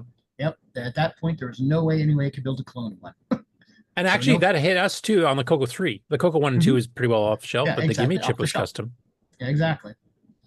So That's it's kind of a form of copy protection as well as making it better. Yep. And of course, on the flip side, you realize things like the TI 994A, that everything was regulated and restricted, has very, very few games overall. Whereas the Apple II and the Commodore 64 and even the Atari have got a zillion games because they published all that stuff and made it all available. And that helped with the IBM PC when it came out because, of course, IBM published all the specs for the motherboard and everything else, and then it got cloned like crazy, but it became the dominant platform because of that. Yep. Two-edged sword. Now, Franklin Harris in the chat here of Retro Rewind fame says the Commodore 128 used a newer BASIC. It did not use the version 2. I don't know too much about the Commodore 128. Correct. And it also says copyright Microsoft on it too. Yeah, it's Unlike basic the other 7 ones. on the C128. Yeah. Yeah, and that one also supported 80 columns and a bunch of things too, didn't it? Yes, it did. And Actually, dual video screen, outputs. like dual separate screens. That's the one thing I really like about the 128. Yep. Separate outputs. So you could have two different monitors. There was one for the pre-com. You could do that on the Coco with a card, like the WordPack 2 or something like that too, but it was a bit more restricted. Oh, and thank you, Anyway. Frank. I'm not that great of a Commodore expert. I do own an SX64 since 1986 and a couple 128s and another C64. I'm not an expert on them, as much as an Apple anyway. Yeah. But you're still on the 6502 team. Yes, I've seen the light now. Hey, That's I why even they have made the a Super 6809. Pet. And by I even see have the a s- light, he means I have a 6809 and a 6502 base machine. I do, and I actually have a 6809 card for my Apple II, Means he just sees the oncoming train. and I can put Yeah. Flex on it. And I think I have Like- a copy of OS 9 Level 1 of it. Yeah, because I would still like to actually try the Super Pet. I keep hearing about it. I've be seen fun. lots of pictures and videos of it, but I've never actually played with one. Oh, yeah, and CPM in the 128 also, Z80. Oh, right. Yeah, it was dual CPU. I forgot about that. Yep. Yeah. Anyway, next up for the Dragon stuff, Julian Brown, who's kind of the other guy that does a ton of hardware on the Dragon these days, as well as John Whitworth of Dragon Plus Electronics. So what he's done here is he's posted a photo of a bunch of the board designs he's using for the Dragon ATX system, which is a card-based system that you can just add in like a VDG card that, you know, can have RGB output or a standard comms. Or basically you can design different cards that can go in and kind of just custom build your system, just like a modern PC. And he mentions here on the text of the message here, he says, if I'd waited a bit longer, I'd have been able to show the system off, or as much of it as I've received. External registers, carrier board, and connector are still waiting to be fabricated, but you can see he's got a whole bunch of board designs here. Zoom up a little bit. So you like see here, this is a RAM board. And he's got numerous ones of those, and there's a ROM board. And then he's got the 609 board using the square version of the chip instead of the dip we're used to. What I Chip saw something dip. else. But he's got like the VDG and a bunch of other, cards that he's been working on too. So this will be a very modular system where you kind of custom build whatever you want. So if you, just talking what we're just about talking about the Commodore 128 with the screen, if you wanted to make an 80 column card and plug that in instead of the VDG, you could. If it's addressed correctly, you might even be able to put both in and kind of access them both at the same time. I'm not sure. And I don't know if Julian's in the chat today or not. He's in fairly often, but I don't know if he's at the moment. If you have any clarification on that, Julian, let me know. Next about that, he said, this is not a dragon, but one of my pet projects, a modular 6809 or 609 computer running off a 25 megahertz crystal divided down to a touch over 3 megahertz. So I'm assuming he's dividing down by 8. You can configure it all the way down to 0.5 kilohertz. Said more modules on the way, maybe tomorrow, that adds in the address multiplexer, RAM, and ROM. The goal is to make it wall mountable as a piece of working art. So lots of blinking lights. I don't know, if I had a 3 megahertz CPU and some other stuff on there, I think I'd be doing more than just making blinking lights. Julian has been in the chat. What is this thing with everyone making single board 6809 computers? It's like this. Like You this just all have wave. fun. Hey, we've seen a number of 609 based single project boards. I think, Rick, you actually have some, don't you? Like this one? Oh no, nothing like that around here. So where's yours from? Oh, this is Henry's, the TFR 905. So it's a 6309 and a Pi that does everything else. So it's kind of, if you want to mess with the 6309, here's your board, and you don't have to worry about all the stuff that goes around it. The Pi will take care of your RAM and your I/O, and I think this is a really fun project. I've been messing with it all week.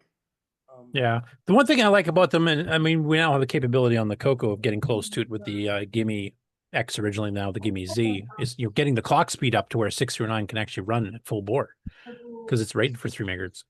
Exactly. Well, our problem is we have to sync back to the video all the time. Who cares about video on a board like this? Yeah. And then you can run it as fast as Yeah. you can run it. So.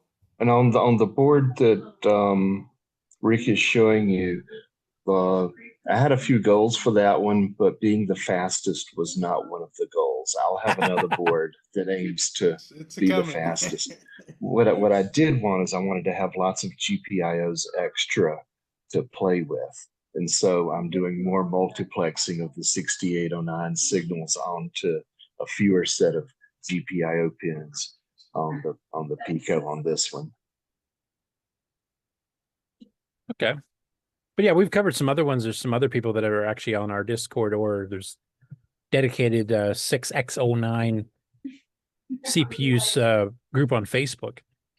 So there's quite a few of these single board projects coming along, and all of them seem to be switching to 609 3 megahertz. I think they want that extra speed.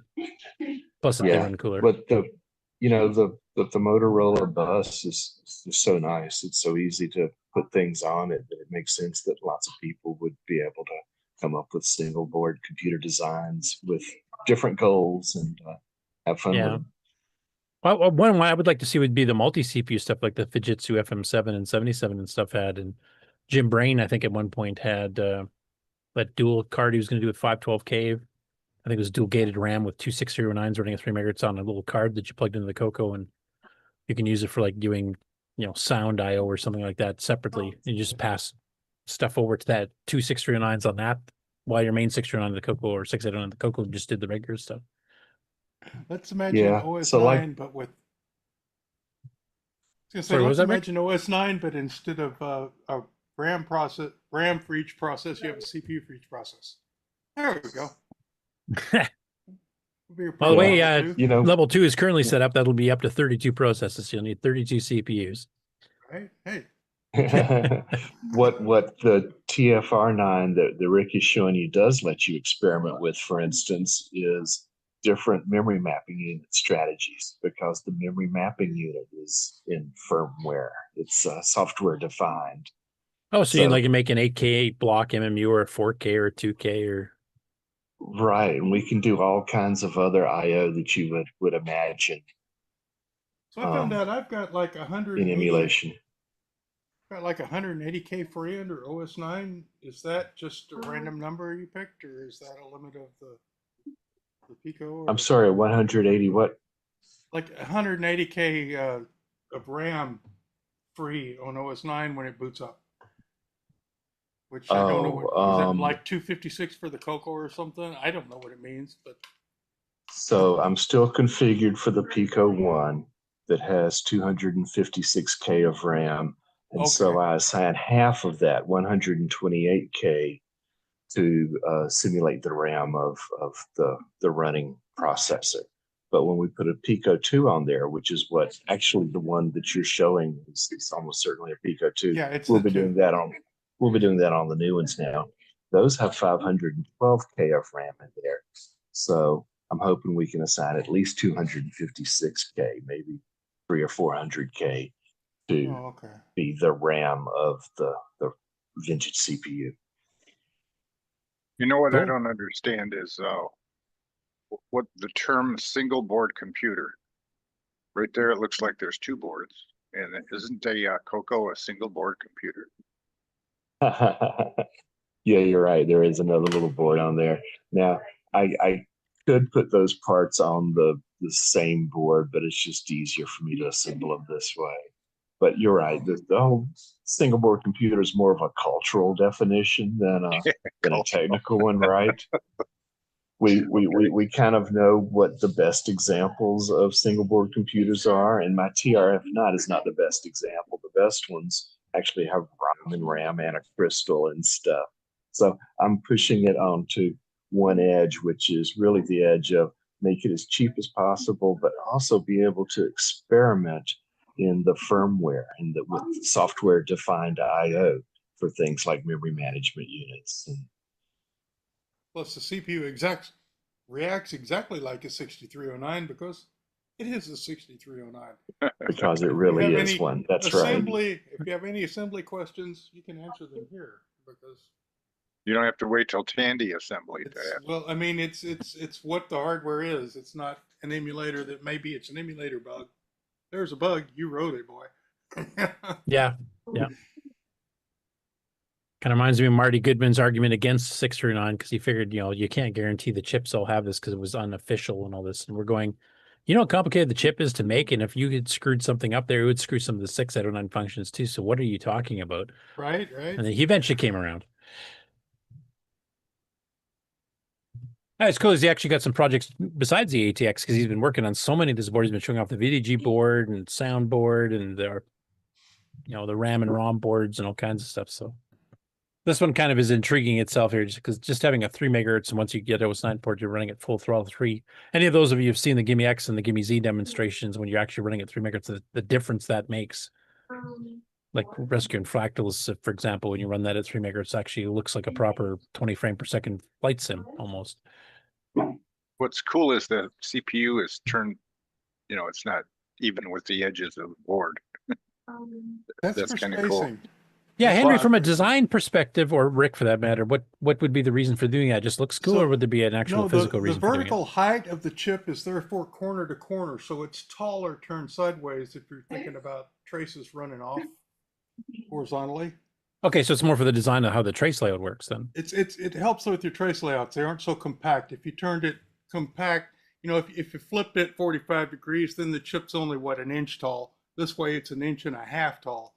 And that's how much room you have to bust your traces out. Okay, so it actually has a real reason that makes it easier for the hardware. Another reason it's pretty is because we're used to the tall, thin, long chip. Oh, yeah, that did it for you because, the tall, skinny chip did that for you. Yeah. Here we're having to emulate it a little bit. And then Exile in Paradise mentions in the chat here, there's also Captain Kirchhoff's SST 609 single board computer project with multiple expansion boards like a game board, a VIA interface board, which is like a PIA, blinking lights, and more. It seems to be that blinking lights is the common piece here besides the 609. That's the two critical parts of making a 609 single board computer. Okay, that's another reason mine doesn't count as a single board computer. You don't have blinking lights on this thing, is there? Blinking lights gives you a very blinking light edition to learn programming with. It's nothing like the beeps from a board. They didn't have just blinking lights and beeps. Blinking lights right? and a They just had- beeper. Yeah. yeah, Yeah, the post stuff. right. Yeah. Anyway, after that, we have another one here, and this is by Sundby Kell. I'm not sure if I'm pronouncing his name right. In fact, I'm pretty sure I'm not pronouncing his name right. But he says, I've made a cartridge and disk emulator for all Dragon and CoCo based on an idea from Kernel Crash. And he gives a reference to a GitHub. Cards and disks are copied to an SD card and can be selected either by a menu or via buttons. So I'm assuming the button would let you do like the swapping disks if you needed to switch to something else while it's running without having to bring it down, or creating the special folder structure the SDC uses, for example. So that's kind of intriguing.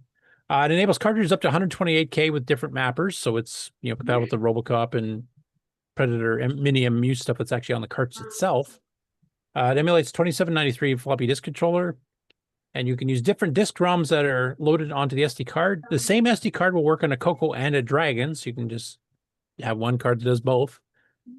And he's selling this card for 31 euros, including an SD card and worldwide shipping. So he's got a little video here. I thought it would play the demo. Oops, see that sound?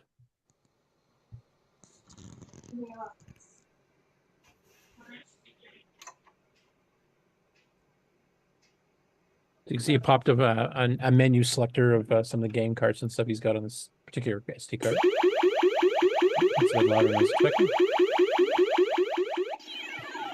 So he just loaded Starship Chameleon by Ken Kalish and Computerware.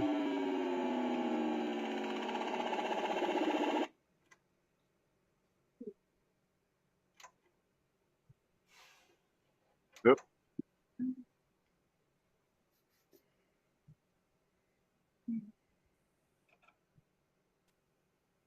I mean, the interface is obviously not as slick as the SDC Explorer. That's kind of the gold standard for these types of things. But it's quite functional. And here's running it with Super DOS Edition 6 for the Dragon. And you can see he just dirted a virtual disk image.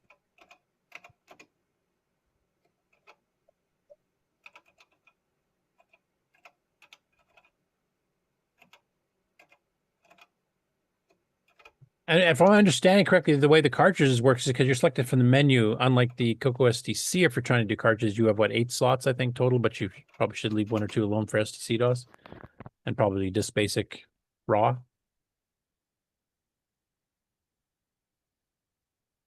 Yes, so it's an alternative. Sorry, go ahead. And maybe one for Dragon DOS. Yeah. Anyway, it looks like a pretty decent one. He's actually got his kind of a zoom up picture of the board here too. If you want to take a look, it doesn't look like too much to it. Actually, there's a fair bit of traces, I think, on there. Zoom it up. No flashing lights. Yeah, well, it's not a single board computer, so. Oh, well, technically it probably is, but. Nice. Got next and previous. I guess to cycle through disk images. Yeah, the button part is kind of cool because, I mean, we've had lots of people on the CoCo Discord or on the CoCo Facebook group that, get confused by that instruction. How do you mount a multi-disc game like, say, Sinistar?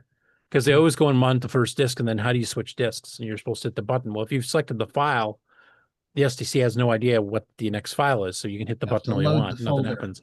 You have to specify the folder they're in. Yeah, you have to mount the folder, and then when you click the button, it'll blink for the disk number within that set you've selected. So if you hit it twice, you'll get blink, blink, blink, which means disk 3, for example. But that seems to really mess people up. So something like this, where you can actually force it, even if the software is already running on the computer itself, that's not a bad option. And next to that, I don't even know how to pronounce this name at all. Malgorzata Bartosiewicz-Kucharuk. I'm beginning to feel like Mark B right now. Posted a photo of the Dragon dust cover that she's designed for both Dragon 32 and Dragon 64 versions. You can see the Dragon 32 is prominently featured here, and the 64 version underneath. Very pretty. Yeah, in the comments, she mentions they are for sale. You can actually buy them, and you have to send her a PM. And I've gathered from the comments as well, she's made these for other computers before, and some people are quite impressed with her work. And they were saying looks great for the Dragon. I'm trying to remember, because I've seen one similar design to this for the CoCos, and I'm wondering if she's actually the person that did that, and I'm just not remembering who it was. But It looks pretty decent. What makes it is the piping. Shape. Yeah. The piping on the edge. Sorry, did you have another comment there? I was just saying, I think the Tano was the same basic form factor as the 64, so probably Okay. those as well. Yeah, they look really decent. I think I'm not a big fan of the Tandy ones. I mean, they're clear plastic. Well, they are originally clear plastic, then they turned to a yellowed mess after so many years. They turned to Only makes most of the Mine still look good. Yeah. Whereas this is more like a cloth-like thing from the looks of it, so maybe it'll last. You probably can clean it. It's almost like a canvas, it looks like. Yeah. That's kind of what I was thinking. It's like your own private Dragon 32 tent or something. And that's a stitching using a colored thread to stitch the letters. Any idea on price? I unfortunately do not. But like I said, she says if you're interested, just contact her by DM. So if you go onto the Dragon group on Facebook, it's a pretty recent post. And then you can just post to her and then she'll respond.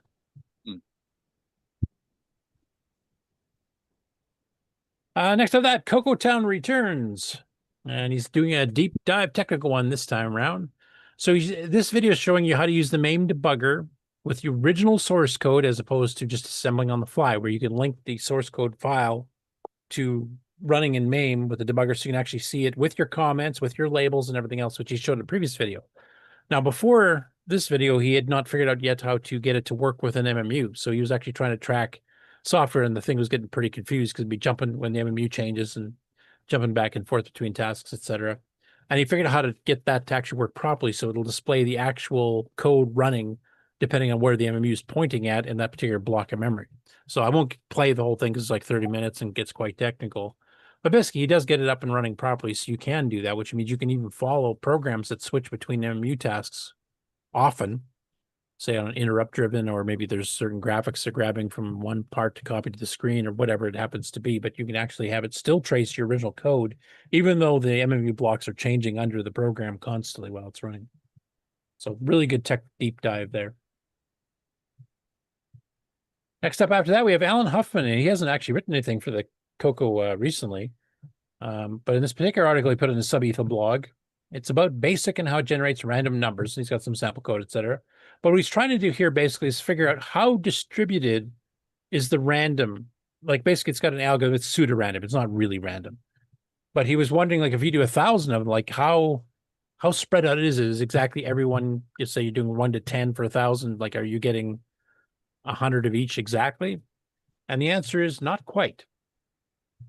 So there's a little bit of difference there. So the way the algorithm kind of loops back through the pseudo-randomness there does a pretty good spread. Like it doesn't, gang up too many of the same guesses in a row. Like even truly random could technically do that, but if you do enough times and make it a wide test space to go through, that it should come out pretty even, where each number is picked the same number of times or close to it. And that does seem to be the case here, but it is a little bit different.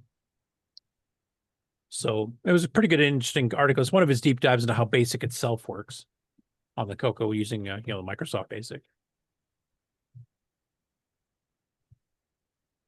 Next up, we have Terry Trapp, and he's posted a couple of bits here, actually. So the first one here is updates to his Coco Blender board. And this is the one that actually has the emulated SID sound chip. It's got the network adapter that he's been using with ribs, a real-time clock, and some more stuff on there as well. And on this particular video on Facebook, now it's this particular video on Facebook is like 9.5 minutes long. I would love to play the whole thing, but I'm not going to. But basically what he's doing is he's testing the SID chip. And the interesting part is he wrote a quick little program in BASIC 9, which is poking directly onto the pseudo SID. And it runs a song that he plucked from somewhere. I don't remember what it's called. But it actually sounds pretty good. But then he just starts doing multitasking just to show how much it can get bogged down if you don't have a driver proper, if you're just running a BASIC 9 program. And he's actually running ribs at the entire time that this is going on, too. So he's hosting a BBS at the same time. So he logs into the BBS to actually kind of show what happens to sound. So I'll play a couple clips so you can kind of get an idea. Enough people can't have those built in. So those things you've probably already seen. And you can see down here, like here's the Blender that board. I've just added to it. This thing, and it's not. So here it is. That's not bad from a basic program. And you see it's still multitasking here. No, But it's he's not got doing an anything actively multitasking. Is he actually got a SID chip there? I think he's emulated the SID chip. I think he's actually done it with like a FPGA or Yeah, something. this is the FPGA, propeller from Parallax, which is why it's called the blender, because the propeller just kind of gets in there and does everything. So he's finished playing the song, and it sounds pretty good all the way through.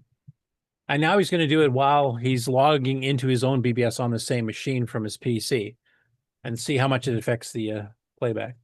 While the audio's going on, it gets ridiculously slow. But here we go.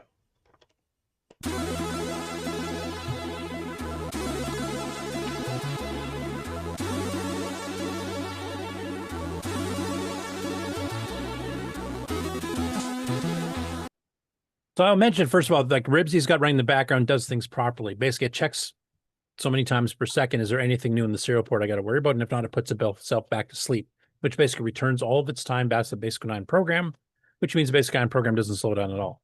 But once it gets busy, you're going to see a pretty big change.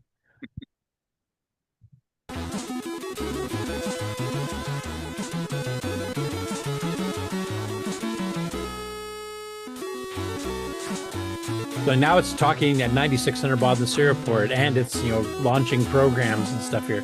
It slows down a fair bit. It's still running, it's still multitasking, but yeah, it's definitely slowed down.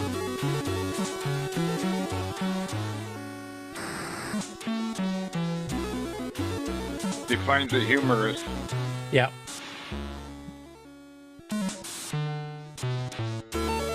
I have a petty complaint.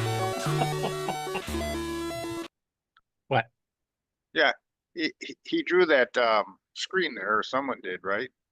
And there's a door on it. Why don't they make it like most everybody else with no door on it? Gets you Oh, you jealous. mean the actual monitor surrounding thing? He might be one of those rare people that actually had one of these with the door still on. It's AI, I tell you. It's not real. It's not real. It's Sockmaster's image. Yeah. Yeah, it is actually. He's got Sock's name on the bottom here. Yeah. Oh, it is Sockmaster's image. It is. He's got no door.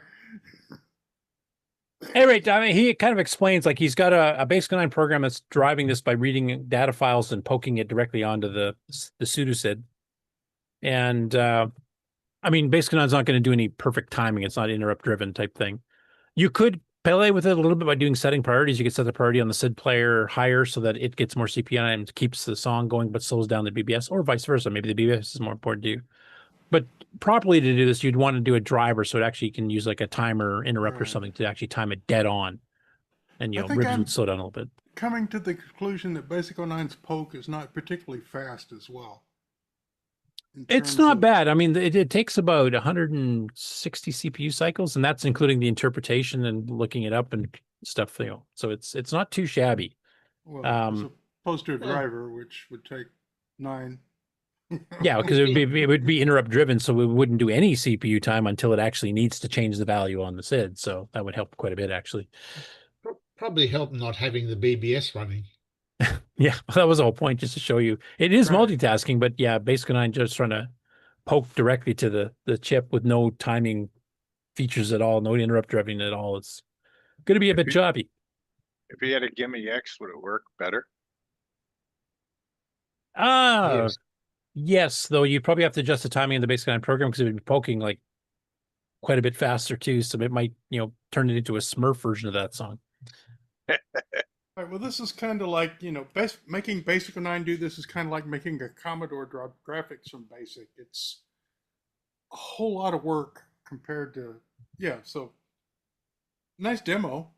And a driver would really rock. Yeah, this is what a driver would be designed for, because you can at least put it as a VRQ at the very least, 1/60th of a second. So as long as your song doesn't get too much faster than switching notes as that is, you probably could get it running pretty rock solid. That's what Ultimuse and some other stuff does to keep the timing right. But yeah, at this point here, I won't play any more of the particular video here, but at this point here, the person's logged out, which is him, And then it's now saving updates to like who was on the BBS and some other, stuff. And it really slows down because it's hammering the disk. Both of them are hammering the virtual disk at the same time. And then when it comes back and cleanly comes out and goes back to sleep waiting for input, all of a sudden the song speed back up to normal again, as if nothing happened. That's housekeeping, right? What do you mean? When it's, tidying up. Yeah, like it's saving out logs and deleting old logs and updating the, who's been on the BBS today thing. And then after that, and this is something like he had the CoCo Blender. He found a few little bugs he had to fix in the CoCo Blender itself, which is causing ribs to get stuck every once in a while. So he said it should be finished now, and he actually has it fixed so it actually will give you a busy signal if somebody else is already logged in, because it wasn't doing that before. So you would kind of get hung up while somebody else is already on the board. And then he was actually getting the comments here. He's mentioning he found another bug after he did the update, and he had to fix that, and give some tips on what telnet settings to use to get onto it properly.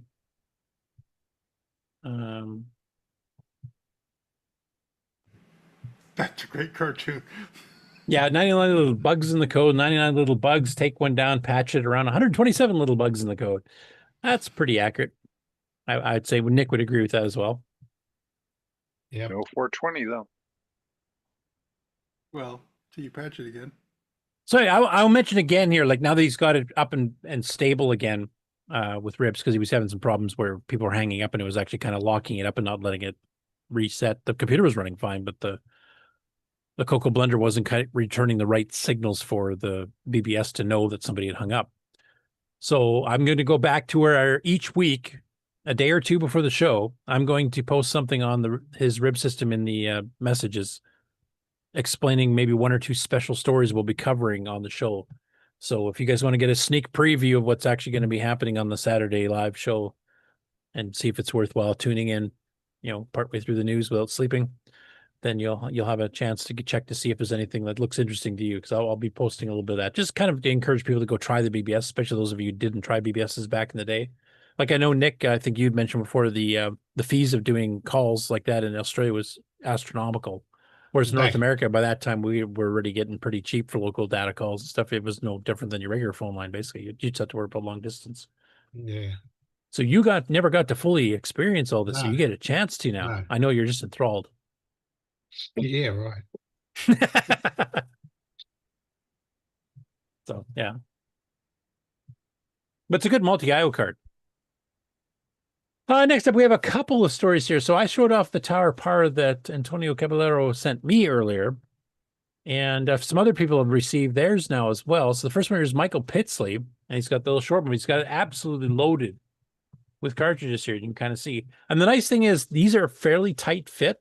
So even if you tilt the thing over, they don't just fall out. I've even put like R32 packs, like longer carts, and it can hold that up fine because it's a tight fit. It's not impossible to get in there, but it's snug. So we put a picture up of that. And then kind of following up on that, Steve Strowbridge actually did a video on that. And I will mention the one thing that happens in the video here is he's got the John Strong game bomb. What the heck is it called? Is Bomb Threat Rick's? That's Rick's, I think, isn't it? Yeah, which is the bomb one? Oh, Bomb Squad.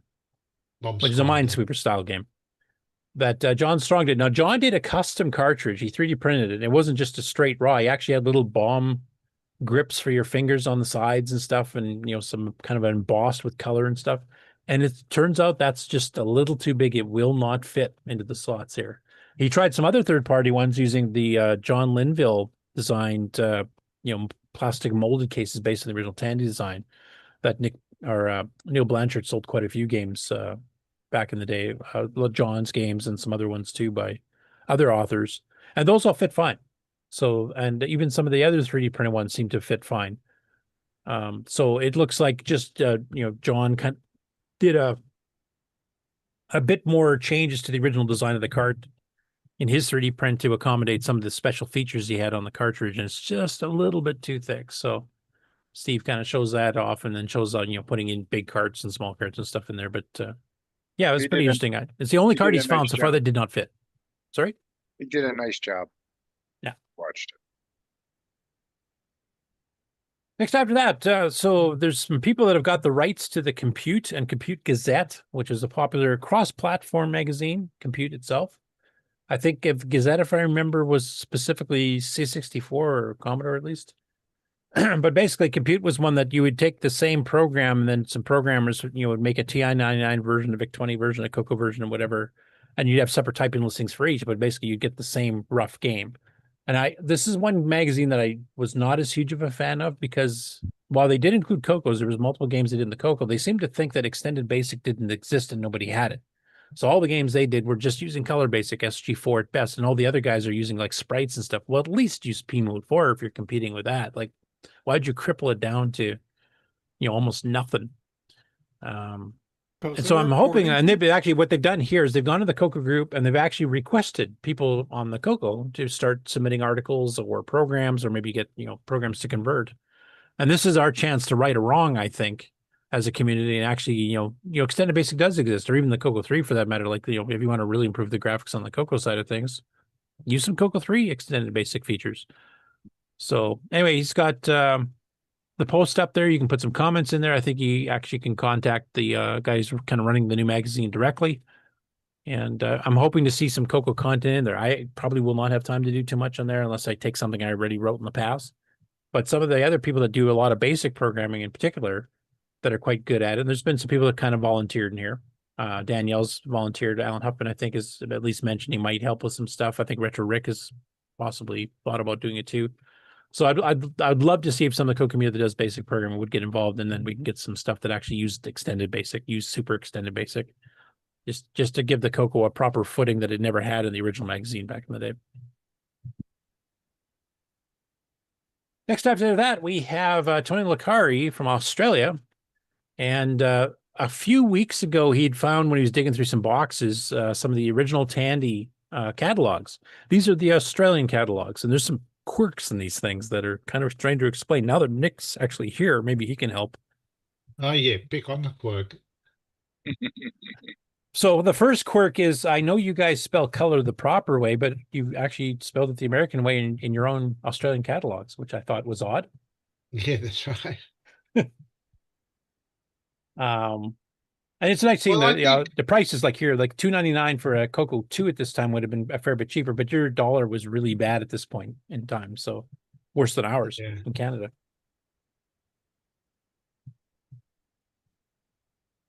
So here's the CoCo 3, which launched 128K, $450. Here it was $329. I think it was $219 in the States, which shows you how much of a difference the dollar values were back in the mid-80s. Check out the widescreen. That's how much. That's how much I paid for my CoCo 3 back in the day. Yes. Yeah. That's exactly it. Yep. But the part that confuses me is if you read the actual spec here, let me zoom this in a little bit so you can see it. 160 by 200, 320 by 200, 640 by 200. Nothing in BASIC ever supported 200 lines. It only supported 192. No, that's right. It didn't. So how the hell did you guys get this here? Did you guys have a different ROM than us, or is this all mistakes?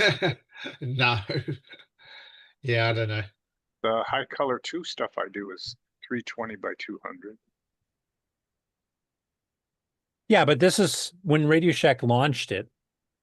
What did BASIC support? Talk and about this is wonky. wrong. This is all wrong. What was that poor monitor sitting on? I think just colored paper to kind of. Yeah. Well, no, look at the screen. It's like a trapezoid. It's widescreen. That forces to fit into the angle of the shot of the monitor. It's just like, yeah, the screen. Maybe they pasted the screen. Hold on. It is. They're like most of the Tandy ads. They're all fake. Yeah, even the ones in the States and Canada were fake too. You can see they layered Project Nebula at a weird angle that doesn't work with the actual screen. And some of them, they just painted something that had no resemblance to graphics at all. There's a cover of the 87 computer catalog. And you'll see here, it says Tandy Electronics because that's what they were called in Australia. Yeah. But here's another one. CoCo 3 again, looking here. 32 by 16. Okay, that's correct. 40 by 25, 80 by 25 text, not 24 like it actually does in the Not ROMs too. 24, yeah. So I don't know where they got the info from. Yeah, I mean, we do know that the gimme can actually do all this. Not It can quite. do all that, It misses a scan line technically, but yeah. I was surprised this got past the Tandy people that because this is all matching the Tandy 1000 series, which is something Tandy tried not to do because they didn't want to have the Coco upsell over top the Tandy 1000. Here's their specs on the Coco 1.2, which that seems to be accurate enough. That one's right. And the prices of disk drives back in the day. Which this is, I think ours at this time frame would have been $4.99, maybe $3.99. I don't remember what it was in the States. Yeah, but it's a not 40 many track people. single-sided half-height drive.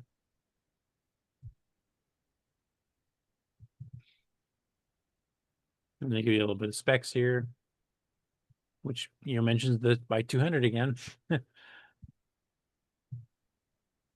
And then accessories, if you want to see how expensive it was for things like joysticks. So a deluxe joystick was $49.95. I think ours were $39.95. And I don't remember the States. Did you guys have them lower than that, or $34.95, $29.95 or something? Yeah, fairly close to $30 in the States. So Black Beauties for $34 a pair. I think when they launched here, they were $29. By this time, they were like $19. right. I just always find it fascinating to see what the different countries sold things at. What's a multi-pack? It's hidden under your skip button. We'll never know. If this is what year is this catalog? Does it say? It's because 87, I believe. The 87 computer catalog. Yeah, well, by 87, were they still selling the black mouse? I thought they'd gone to the white one by then. $79 for a no, mouse. the deluxe mouse was 2 buttons, so it came out, once the Coco 3 was announced, but probably at this stage here, they hadn't got it in yet. That's my guess anyway. Yeah, multi-pack 179. That's actually, I remember that price being here at one point, probably earlier than this, but the thing that floored me here is a TV RF modulator. Now, of course, you guys had PAL, so maybe you guys didn't use the modulator much. No. But $70 for an RF modulator? Nope. Here there would have been what, like 7? Right. So I'm guessing there's got to be some weird stuff for PAL or something that's happening. That's why it's so expensive. Why would you need a TV RF modulator on a Coco? Any Coco? Well, that's what I was going to ask you. Like we definitely had them in all of ours. Is it the switch box you're talking about? No, that must be an external modulator that they. But why would you even advertise that in the Coco section? Already has got a RF output. Yeah, why would you pay $70 for it? And so, yeah, that's why I think this is more of a fancy external one for other things, not for the Coco, surely. But why put it in there anyway? Analog. Because you don't need it. Is it an analog to digital converter? Maybe They didn't have digital back then. No, all I'm saying is it's got the fancy 75 ohm F connector out, like the coaxial cable out instead of a RCA jack, but like I think this is it here. Yeah, so that's it. That's it. Yeah.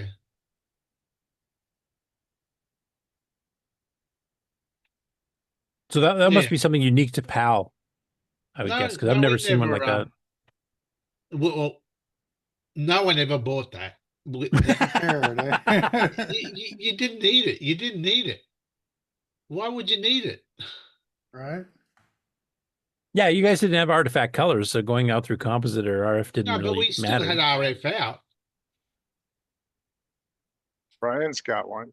Well, if you already had RF out, what would this do? Like, what's the additional? Right. What's the point? Yeah, what's the inputs? Convert signals from a computer to VHF for reception on a standard TV. Yeah, that's weird. It does nothing more than a ball and transformer. Yeah, it says 1K 75 ohm video input selector matches most equipment RCA type phono jacks for like video and audio input. Looks like it's converting composite to RF is what it's doing. That'd be great for Model 1. And why would you need it on the Coco? That's what I'm wondering. It's getting composite out of the Coco that's a challenge. Yeah, and this is listed under color computer accessories, not exactly. Yeah, right. That's the same thing as the VCR. Yeah, essentially.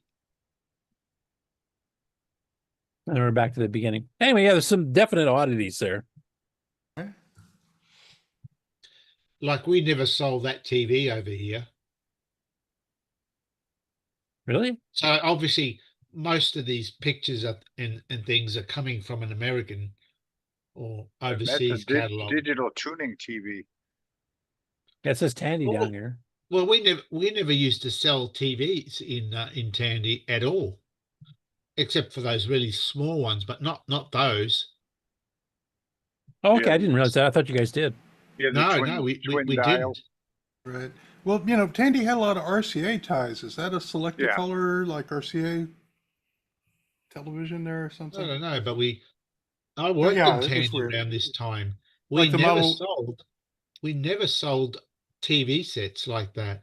Like the monitor one, the Model 1 monitor was a RCA television. I think this is another RCA television. Interesting. You know, usually it's weird that people call TVs TV sets. Set is usually like Well, it's like radio set. Yeah, you had multiple. Well, you had multiple items. You in a radio set, you had the tuner and the amplifier, and TV set just kind of went along with it. And old folks just don't know how to change how they speak. Listen to me. Okay. A true family computer. Electrically challenged. Yeah. Anyway, I just found it curious. I mean, I like finding out what the prices were in Australia because, like I said, I know their dollar was lower relative to ours. Ours lower relative to the States. So there's 3 different prices with the exact same product launch. But some of these specs here being higher than they actually were supported. And the American Canadian ones don't have that. They're all by 192 as they should have been. That's what Basic set up for. It's too bad Antonio wasn't around back then with his little box. Look at how they got them stacked. Oh, right. Yeah, they could have sold the Tower of Power back then. They would have been just laughing. Yeah.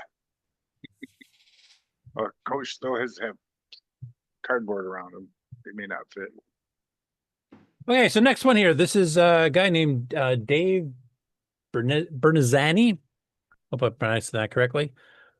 But basically, he put a post here and he said he's been working on basically since COVID. He's been writing emulators for the DSi XL. That's all Nintendo handhelds, I believe. If I'm correct. You game players probably know better than I do. But he's actually been a developer of 10 such emulators covering all manners of 8-bit consoles and computers. And now his 11th is going to be the Coco 1, 2, and the Dragon 3264. And he's designed to make it look primarily like a Tandy, Coco, or Dragon 32 global configuration. But he said in reality will hit nicely between the 2 very similar systems. So basically you get a 2-for-1 here deal. First release will support just cartridges and cassette loadings at 3 times normal loading speed for the cassettes around 4,500 baud. It'll try to get 64K support in, but right now it's limited to 32K of RAM. So this is early days. Artifacting, he says, looks reasonably good. Still needs a few tweaks. Sound is passable. Still working on the 1-bit sound, which is famously used by stuff like the Heartbeat and Dungeons of Daggerath. And some other titles as well. He said in about a week, now he wrote this on July 1st, he's going to have a public beta, but generally the functionality is working quite well as it is. It handles the D-pad in both digital and 3 different analog modes to make most of the games playable. All the DS buttons are mappable and includes my not-so-patented slide and glide joystick mode, which makes transitioning onto ladders a breeze. Man, we could use this in the Game On Challenge if that's true. And he mentions they actually tried it with stuff like, Chucky Egg, etc. And he said when it's released, there will be a free download at his GitHub. And he's got some photos of it running. So you can see the DS is actually dual screen. That's what DS stands for. So the top part's used for gameplay. It's his 2 pictures. He's got a Dungeons of Daggerath and Canyon Climber. But you actually get a virtual keyboard here on the bottom screen. So you can actually type as if it had a full keyboard. Now, given the smallness of these DS systems, I don't know how easy it would be to type something like Daggerth when you're panicking trying to run away from a wizard or use a potion or something. I'd have to actually try it to see. But it'd be kind of interesting. But it's something like Canyon Climber, I think that would actually work quite well. Now he's got the keyboard actually showing up here, but I think you'd mainly be using the buttons themselves and the directional pad. Yeah, it looks good. Yeah, and I'm really curious how well it plays. Like that's going to be the critical thing: is the reaction feel the same type thing. With some of the directional pad stuff and the keys, or the buttons for firing and stuff, I think that would work really, really well. The virtual keyboard, yeah, maybe. Do you have to use a stylus or something? Well, I was just about to ask. I never played with the Nintendo DSs at all in my youth. Do they come with styluses, or are they just basically the dual screen and buttons? I think they did, didn't they? They do come with styluses, yes. Yeah. Okay. They get stored in the unit somewhere? Yes, they do. There's a little hole on the bottom that it slides into. So Ken, do you have a DS with you on your trip here? On your not camping, but cabin? No, I do not. Damn it. Because we released this week, I would have loved if you could have tried it and let us know how it worked. Before the end of the show. How do the batteries last in that thing? I don't game on it very much, but I can usually go about 30 days on a battery charge. Oh, gee. Oh, that's good. Wow. Model 100. I mean, that's just using it, 4 or 5 hours a week, maybe, if that. Oh, okay. So you're not playing all day. No, I'm not a hardcore gamer on it. I'm not a big Nintendo fan, so. Okay. Well, if anybody in the audience, either in the chat or on the panel, or watching the show live or watching the show after the fact, has a Nintendo DS, get the link to the story on Facebook here from the show notes on the Discord, and maybe you go try out once he releases it, because it sounds like it should be out this next week. Well, the other thing about it too is that you'd need a cartridge you could burn it onto. Oh, there's no solution like an SD card adapter or anything like that? Well, there is. You'd need one of those though, which I do not have. So. Oh, okay. I'm just curious how this runs. I'd really like to see like a little video kind of showing it and have somebody who knows how the Coco feels playing games. How does this work as far as they're concerned? Because that'd be a cool one to have, I think. You'd be sitting on the plane and all of a sudden you got 500 Coco games to play. Or Dragon. It's just like doing it on your phone, right? Well, it's kind of like I got on my my PS Vita. I've got all my ColecoVision games downloaded on it, so I can play ColecoVision games on it. Yeah, like Ken, how physically big is this unit, and how physically big are the screens? Does it compare to a cell phone? Smaller. Smaller than a cell phone? This is smaller. You've got 2 screens though. The actual unit folded is about probably that big. So let me find your picture here so I can see what the heck you're talking about. Okay. Actually, here, I'll stop sharing here so you can actually share. I mean, I would guess it's probably about that big folded. It's about the size of a phone. Yeah, so it's a little bit bigger than, it's about the size of a phone from, I don't know, a few years back. Okay, so that 4x3 screen on the top, what would its diagonal be? 2 inches? Yeah, 2.5, 2.5 inches. Yeah. Okay, so quite small actually. That would make using that keyboard even worse then. A bigger box around it.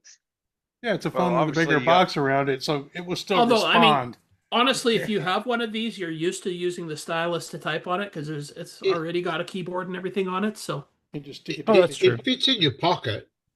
You can fold it and it fits in your pocket. Yeah. Yeah, I'm really curious. Like when this first beta comes out, and he is planning to expand to 64K later, so you can play like Diecom games and Sundog games and stuff too. I'd be really curious how well this actually plays. These are old, aren't they?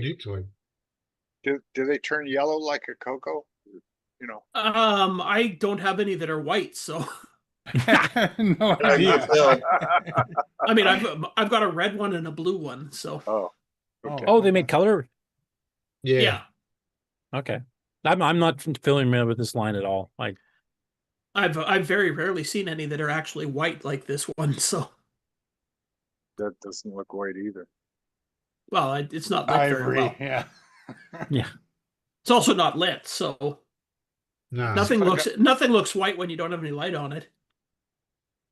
Well, that's just to read some comments from the chat here. 60 said XROR ran pretty much full speed on the DS, so he's actually had an XROR port to there at one point. So he said it should be fun. Yeah, there's an XROR port for the DS. So And he says, though, yes, typing on the virtual keyboard wouldn't really be Daggerath friendly.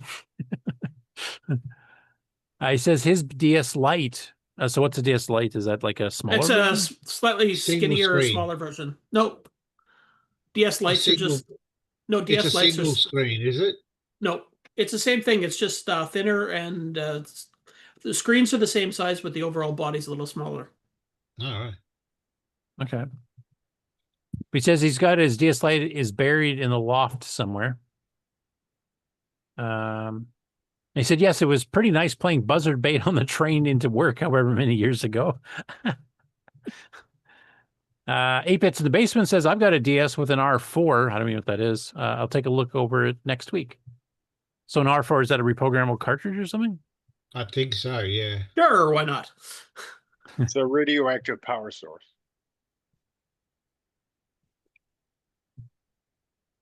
Let's see here. 60 says, 8-Bits the Basement, you could try XWOR too, though I wouldn't be able to help much with the whole patching for specific flashcard stuff you had to do. Scott Cooper says, if you need a bigger screen, a DS XL is bigger than a normal DS. This looks like they had multiple models of slightly different sizes. I made a ton of. Well, it's Nintendo. If they think they can sell 5 of them, they'll make it.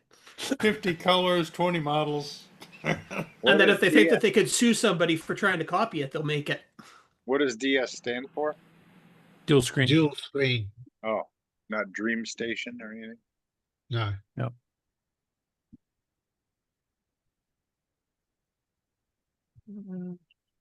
It is a great use of 2 4x3 screens, I gotta admit. Yeah, 60 says at the time there was lots of publicity about Nintendo clamping down on the homebrew market basically after the DS Lite, so I didn't buy any more of them. And Mark, since you're actually on the show, you might explain this R4 cartridge. Looks like you found something on Wikipedia. Wikipedia. The R4, known as the Revolution for DS, is an unlicensed flash cartridge for the Nintendo DS handheld systems. It allows ROMs and homebrew to be booted on the Nintendo DS handheld system from a micro SD card.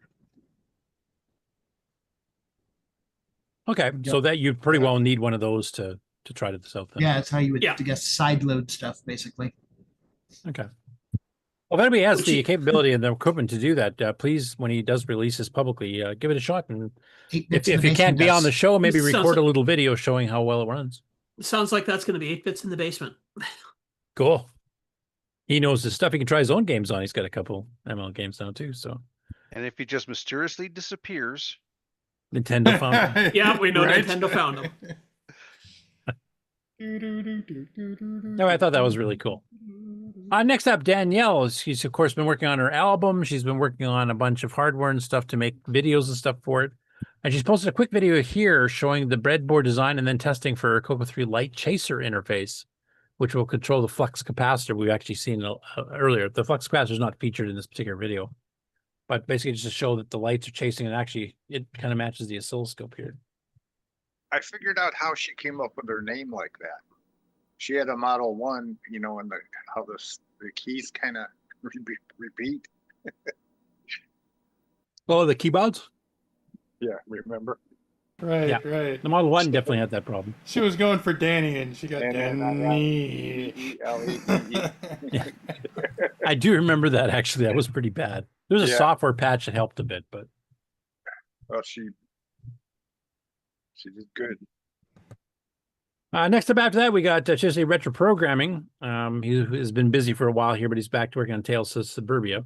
Now, this video here is not about Tales of Suburbia per se. One thing he's doing is he's reconverting, like all the graphics he had drawn before were all like draw statements and paint statements and that kind of stuff. But the basic program was getting to be pretty huge, and he wanted to have a fairly large game. And since he switched it to being on a disk drive, I had suggested to him, well, why don't you just save, like you don't have that many screens being displayed. Why don't you just save them as binary files? So he kind of learned how that worked. And now he's got 30 bins for all the different room scenes. And this kind of explains how to do offset loading. So basically, if you save a PMode 1 screen, it's going to be, what is it, 2K? Something like that. I'd have to do math. But anyway, you can save the screen, but what he's done is his game has some things that are full screen. So those you just load in and it shows up covering the screen. But he's got others that are half screens, basically, on purpose. And basically, he wanted to know if I want to load in a bin file that has half the screen defined, and I don't want it to load it on the top half every time. What do you do to get it to load in the bottom half? So I showed him how offsets on the loadm command work. So you can do a loadm picture.bin, comma, and h, whatever the length of the screen or offset you want to do to the second part of the screen. And then he kind of goes through and shows you a few examples of this where you can see where you can load it on the top, you can load it on the bottom. A double-sided one, you always want to load in the top because it's going to fill both chunks. So he just kind of did a tutorial video kind of showing you how that all worked.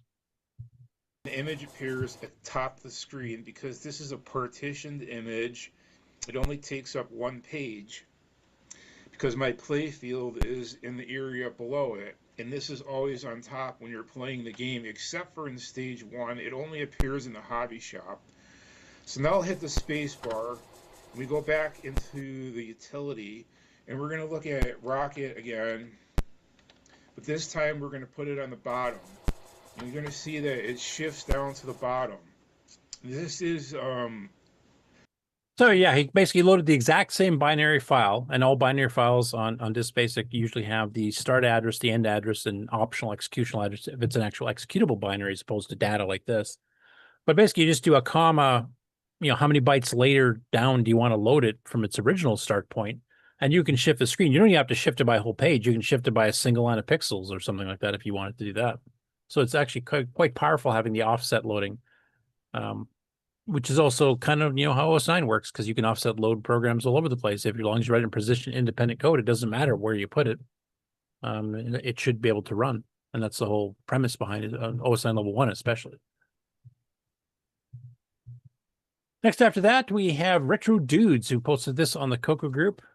He basically went into his attic and dug out a box that was labeled Tandy TRS-80 CoCos. And there's some non-CoCo stuff in here, but he got a pretty good haul for stuff he didn't remember he had. Now, I'm not going to play the music part of the clip because it might be copyrighted, but you can just kind of see the stuff he's pulling out here. And we'll leave it muted in this case. So at the very top, he's got a Tandy CoCo 2-bit yellowed, but it's got the Tandy nameplate, 64K. It might be a lowercase one. And he's got like disk drive, FT502, FT502 drive. That's a 40-track double-sided drive. Deluxe joysticks and some carts and a thermal printer. Maybe that's the CGP I didn't quite see. And he's even got some stuff that it doesn't look like it's actually CoCo. There's some Model 1 and 3 stuff in there as well. And then the manual he showed here is actually... No, probably not. Anyway, the manual's not in English, so I'm guessing maybe he's from Quebec or something. And here's when they're not snug and you just throw them in a box. That's what your cartridges look like. So the Tower Power is obviously a better solution than this. But he's got a pretty good cartridge collection there as well. So, but he had like an old acoustic coupler modem and some other things too. So that was kind of a cool tote he went through. Next up, XperTek actually did something that wasn't game related for a change. Which is why I have it separated out from the previous ones where he was kind of going through his volume 6.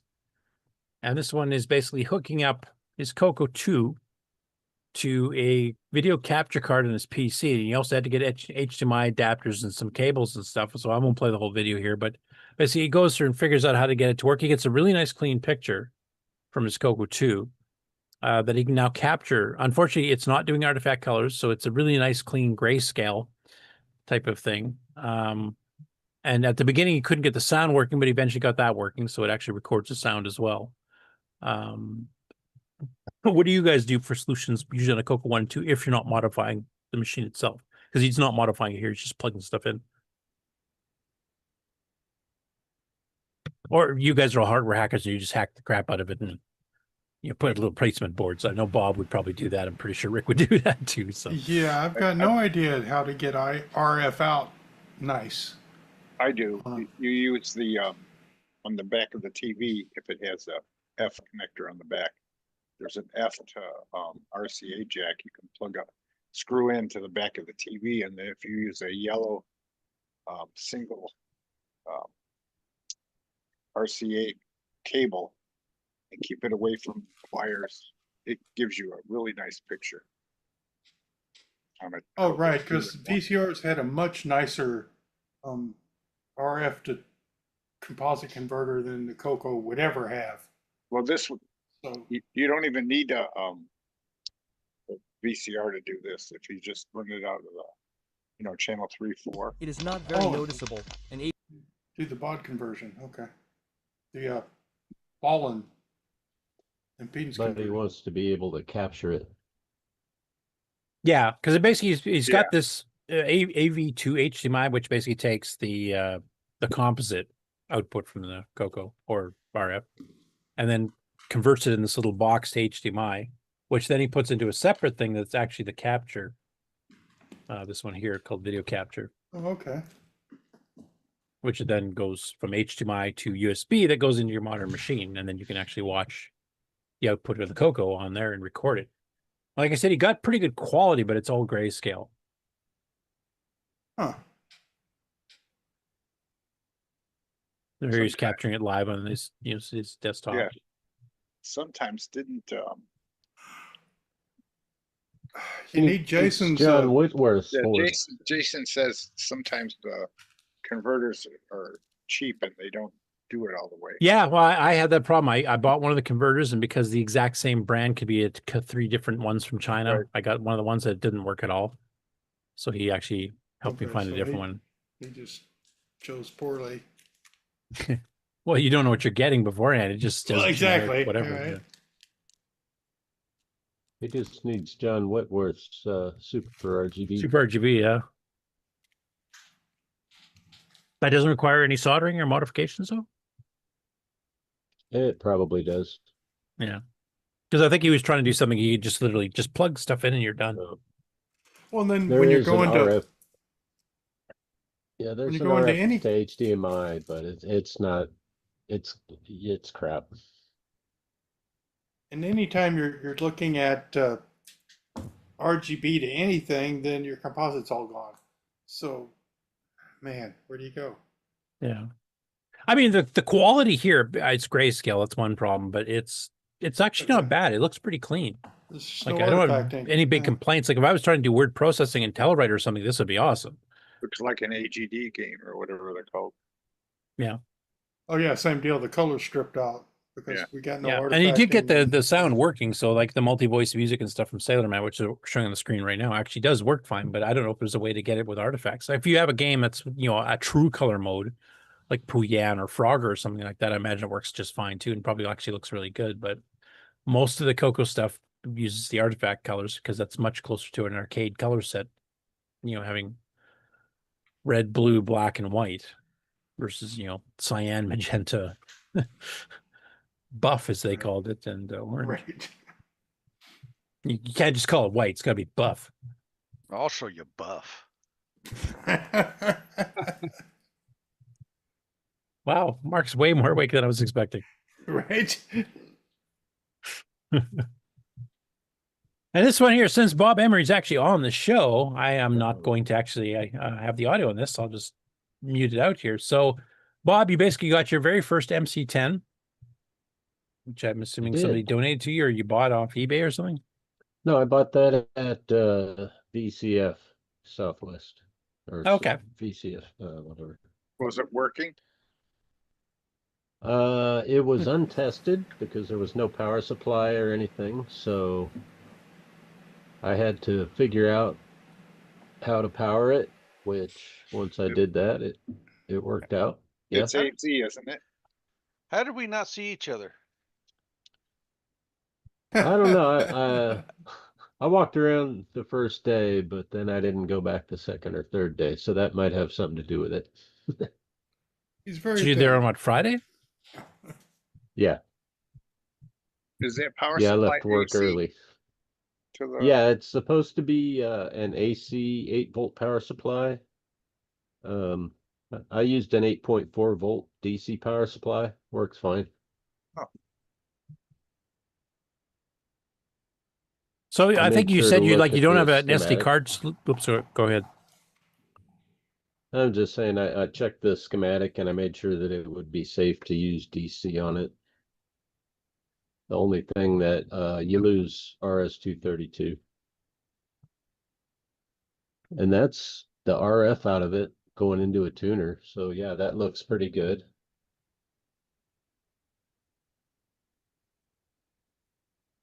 And I went ahead and once I verified that it was working, I went ahead and opened it up to install the VDG breakout board that I was actually at VCF handing those out with a little card that had a QR code to the video on it. And I actually ran into Adrian Black on Friday and I handed him a few of those. So got to break my warranty there. You didn't do any RAM upgrades or anything? Like the internal RAM can be upgraded too if you want to access it as video memory, I know. Yeah, I did not have anything to do any other upgrades with, so I'll look into that in the future. But since then, actually, just yesterday, I got a box from Bill Athing that had a whole bunch of MC10 goodies in it, including a multi-cart adapter, some little Alice cartridges, and an MC32 SD that he's letting me borrow. So yeah, I think Ed actually, played... that's one of the few things he still does occasionally manufacture. He puts up like half a dozen and they disappear in like a day. You know, the MC10 keyboards are pretty robust, aren't they? You know, yeah, it's a decent little keyboard for what it is. I certainly did not enjoy typing on it. Well, you didn't have any dead ones, did you? But there's the RGB out of it. Yeah, that RGB looks clean. to HDMI. Yeah, the keyboard myself personally, I would rank it above stuff that are pure membrane keyboards, like the Atari 400 or the the ZX80, 81, etc. Yeah, way better than because it actually has a tiny bit of trouble. You can actually tell when you hit it, which you can't on the other one. And they're hard plastic, not rubber. Right. Yeah. Right. Yeah, like the Spectrum was that kind of rubbery thing. So dead flesh keyboard, they called it. I'm actually tempted to put an external keyboard socket on it. Well, I think that's what Brendan has in one of his things for it, doesn't he? Maybe. I can't remember if it's him or maybe it's Portico or something. Nice. Yeah. Way back in the day, I took a CoCo keyboard and I plugged it in somehow to the MC10 and made it work. I mean, they're pin compatible. That's what I thought. They're my just wife, not connector compatible. My wife wanted to play with the machine, but she hated the keyboard. She goes, "Can you put a CoCo keyboard on there or some other kind?" I go, "Sure." And I figured it out, and I got a picture of her typing on it. I made a little case for the CoCo keyboard, so it looked like a little keyboard. Oh, that's so funny. The microcomputer is the doorstop that holds up the CoCo keyboard that you're typing on. Yeah. It works perfectly.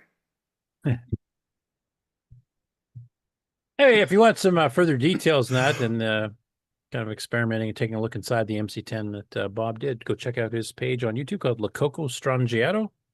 Definite Rush theme there, the band. And are you planning on doing a follow-up once you get some upgrades and stuff?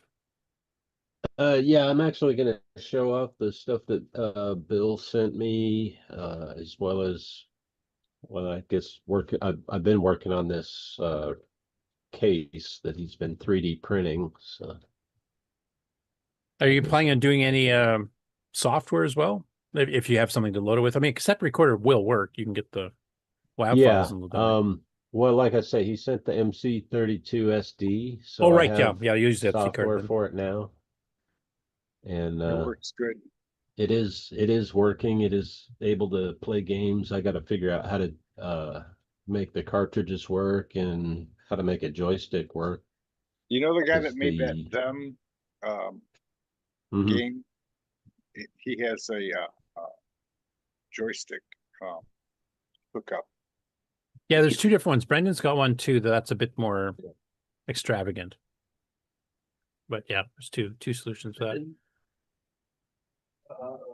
Then you just have to have to review every Jim Gary game. You'll be busy for years.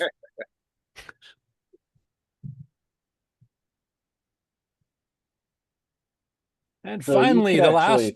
What's so good? I was going to say, if you wanted to pull up my camera real quick, you could actually see this one that I got. Okay, that, Bill sent me. I've got my. Mark, you want to zoom them up? Yep, hang on here. Check in here. Dock Gotta go back in. here, then I gotta go here, and then here. So. Get Oh, it's everybody not out of that. the way. That's kind of their multi-pack, isn't it? Yeah. So it's got. I think it was more meant for the Alice originally, this- but it works on the MC10. Yeah, this plugs into the back, and then we got 2 ports in the back here, and then yeah, there's. Plus, it these has little RAM and some other cartridges. stuff too, doesn't it? Right. Probably. I haven't really So you extension can put the, multi-ports. you can put the Tandy and one it's in there. got joystick ports. Yeah, you can plug in the Tandy ones in the back, and the Alice cartridges in the top. Yeah, William I think mentioned in the chat. He said Brendan Donahue has a USB keyboard adapter for the MC10 called the Coco Pikey or something like that. That's what I'm Right. thinking of. There's a little switch there. I'm not sure what that's for. One side or the other. That turns on or off the RAM expansion. Ah. Cool. I look forward to the future videos here. It looks like you got a fair bit of stuff to try. So, Yeah. but anybody wants to learn a bit more about the MC10, probably from a bit more of a technical perspective, go check out Bob's video and look for some follow-up videos in the near future. Yeah, I'll be definitely working on some. Are you going to put an MC10 in a box like that? Probably put 2 of Boy, them that in would be there. overkill. 2 of them. Put 2 MC10s playing Pong against each other. Yeah. All right, the last story we got is Hackaday actually did something on the MC10 as well. Now, it's basically referencing, as Ron was just mentioning, the guy that did the Them game port for the MC10 with the 16K RAM expansion, and also has the option of getting his little joystick controllers.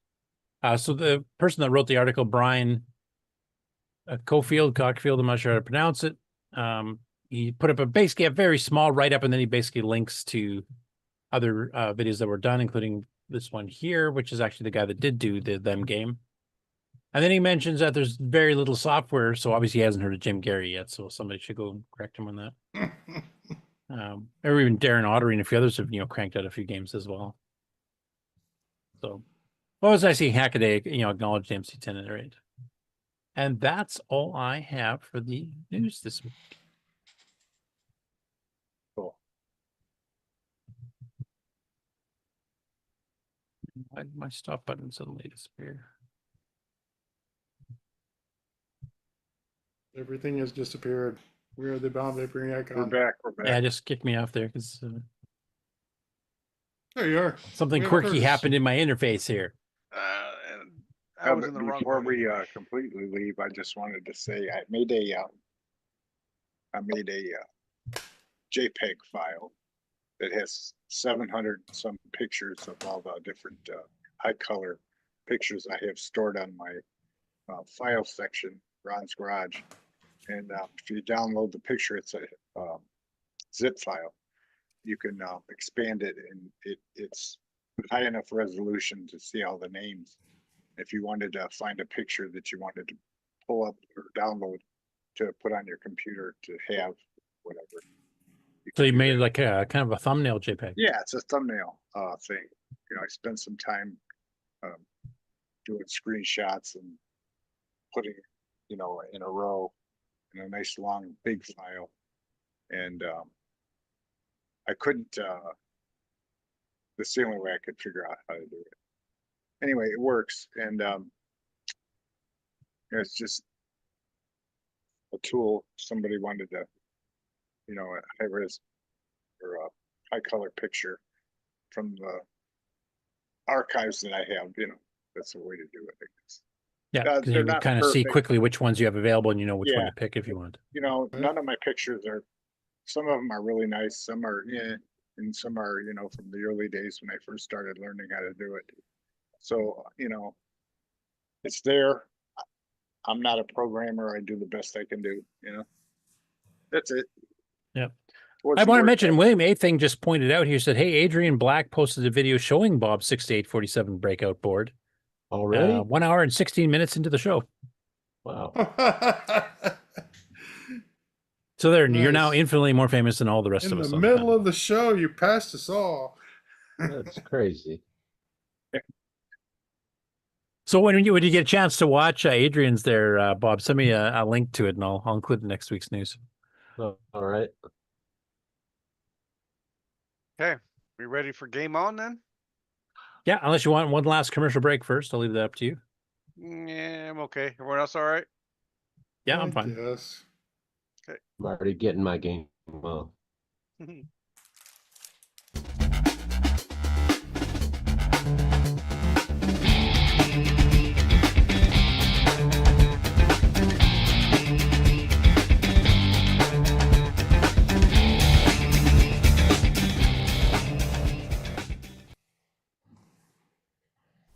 Welcome everybody to the CoCoNation Game On Challenge of the Week results video.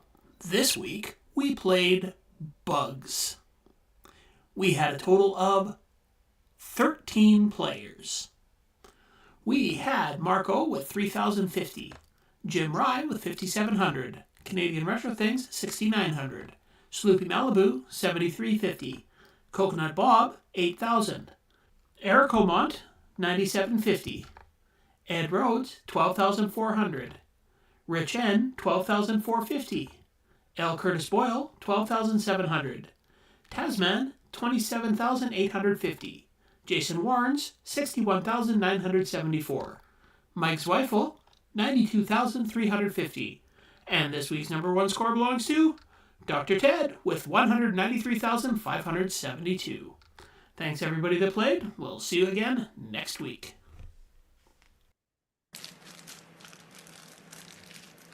Okay, let's get back here. And the CoCoNation salutes Dr. Ted. Salute. Now I do have to I do have to mention something. Dr. Ted did point out that he thinks that score may have been a bug. And some of the other scores that were put in might have been bugs also. Because bugs had some bugs. Oh. I will just bring something up here. Is that like a conundrum or something? So if we take a look at this, you can see that my score is 5:41 greater than. Cool. So he's gone plaid. New math. It just randomly every now and then the score will glitch like that, and then when it goes back to normal, it's added about 60,000 points to it. Nice. Because in this particular game, I ended up with like 71,000 points. Is that the 86 gimme doing that? I'm not sure what is doing it because it only happened to me once, and I know it happened to Coconut Bob once, and it looks like it may have happened to a few other people. So, yeah. I guess the scores are not all that important as long as people had fun playing the game, but yeah, this game was definitely glitching. That's weird. I wonder if it got corrupted at some point because I mean it was the contest winner. You think they would have caught something like that? Yeah, but I mean I played this game probably 30 or 40 times and it only happened to me once. So yeah, Scott Cooper's mentioning that glitch happened to him as well, so it seems to be fairly common. Yeah, I think it's happened to a lot of people at least once, but because it looks like it was some score, maybe some digit rollovers, not checking to see if it's past 9 and. Let's skip into ASCII. Base 52 math. Yeah, it could have been something like that, but I mean, I didn't have much of a score when that happened. And Bob said that when it happened to him, he had just left the game paused for like an hour, and then he came back and it had added like 60,000 points to his score. Yeah, Jim Rice says, "Hey, not fair. That didn't happen to me." Sorry, go ahead, Bob. It wasn't even paused. My game was over and I left the room and I came back an hour later and played for just a few minutes and I looked down and my score was like 60,000 when it should have been, maybe 3 or 4. Yeah, so it sounds like I think when it happened to me, I had been playing for a while. So I'm wondering if it's something in the code that's just bleeding through and over time something in the code causes an error. some sort of overflow. Yeah, that Stack would be overflow. that would definitely be my best guess because Dr. Ted said that he was actually mapping the game out and he got a lot further in it, but his score was nowhere near what he had posted earlier. So, Nick Marentes, aren't you happy that your games don't do that? Yeah, I don't have bugs. well, it's very fitting that a game called Bugs has bugs. That's true. And maybe the Bugs 2 version they released later is actually means Bugs squared or something. Yeah, twice as many bugs. Twice as Right many on the bugs. tin. But yeah, so I did look around and I couldn't find any actual reviews for this game. I found lots of reviews for Bugs 2, so if we ever play that, I've got lots of reviews ready for that one. But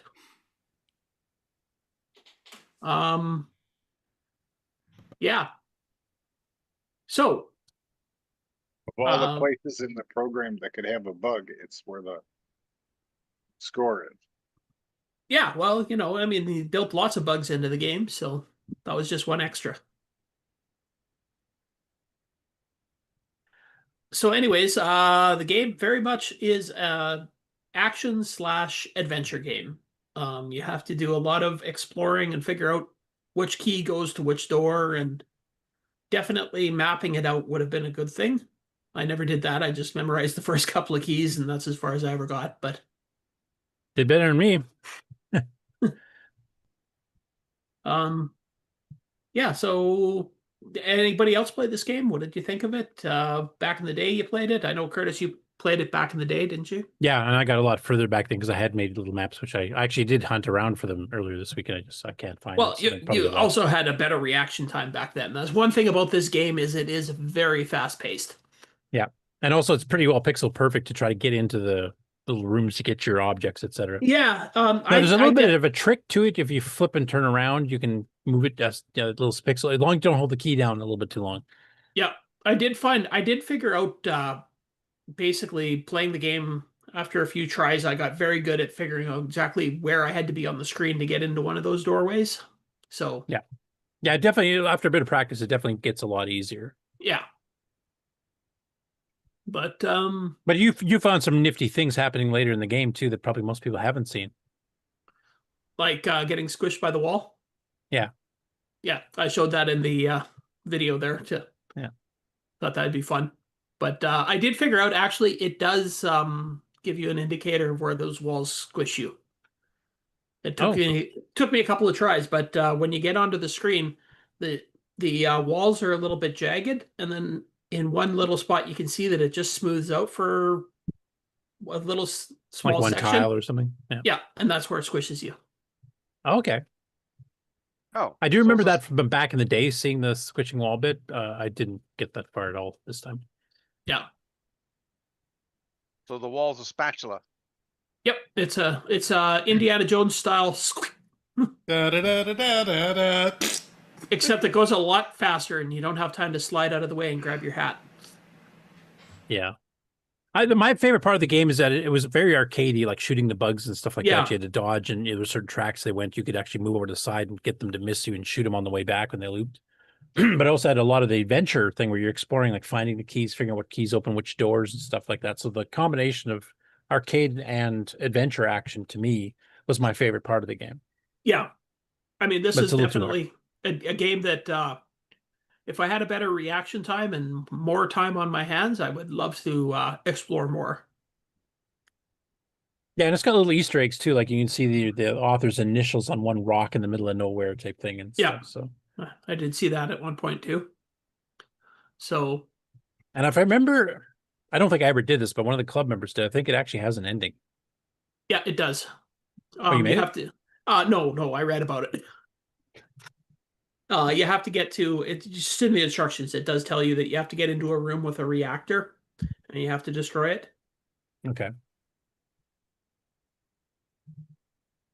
So, I doubt that I will ever get that far, but because maybe if I was 25 years younger, I might be able to beat this game, but probably not now. Yeah. Oh, I quite liked it. It was especially for somebody submitted to a magazine code writing contest. You're not trying to sell it. It was good enough, I think, to be commercial. And they Oh, did briefly absolutely. sell commercial afterwards before they brought out Bugs 2. I'd be interested if and when we try Bugs 2, whether it has the same error as this one with the score and stuff. Yeah, hopefully not, because I mean, it'd be Yeah. nice to have a Bugs game without bugs. Hmm. For a couple of reasons. One, if there's no bugs, you can get around without getting killed all the time. Yep.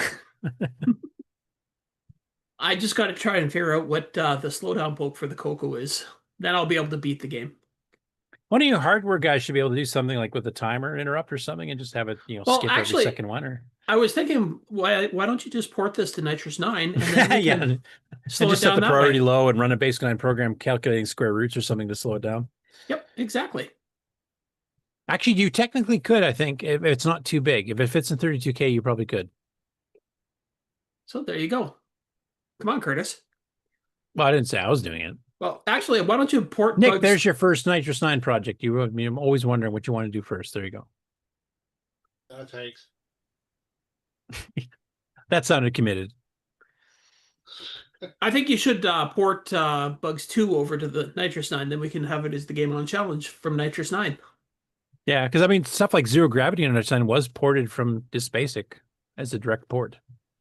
So that has been done before. So you definitely could. Shanghai and Thexter are 2 others too. So definitely not impossible. It sounds like that you're volunteering then. No, it sounds like I'm trying to, manage it so I can assign it to somebody else to do. Yeah. So all in all, I'd say it's definitely worthy of being an award-winning game. So it was a lot of fun to play, and yeah, definitely challenging. And if you very do get challenging. maps made where you know where all the things are, and you do it in a certain order, you can definitely make it easier. Definitely a game that you have to give it time though, because the first few times you play it, you're basically going to die before you can get off the first screen. So yeah. Yeah, so a game that you have to give it a little bit of time, but I think it's worth it to put in some time to get used to it. And yeah. So, yeah, I guess that one is gone to rest. Now, the other one that we're playing this week was Fire Force, which You thought Bugs was hard. You thought Bugs was hard. As was very eloquently put in the chat during the Game On Challenge Live, the hitbox for this game is the entire screen.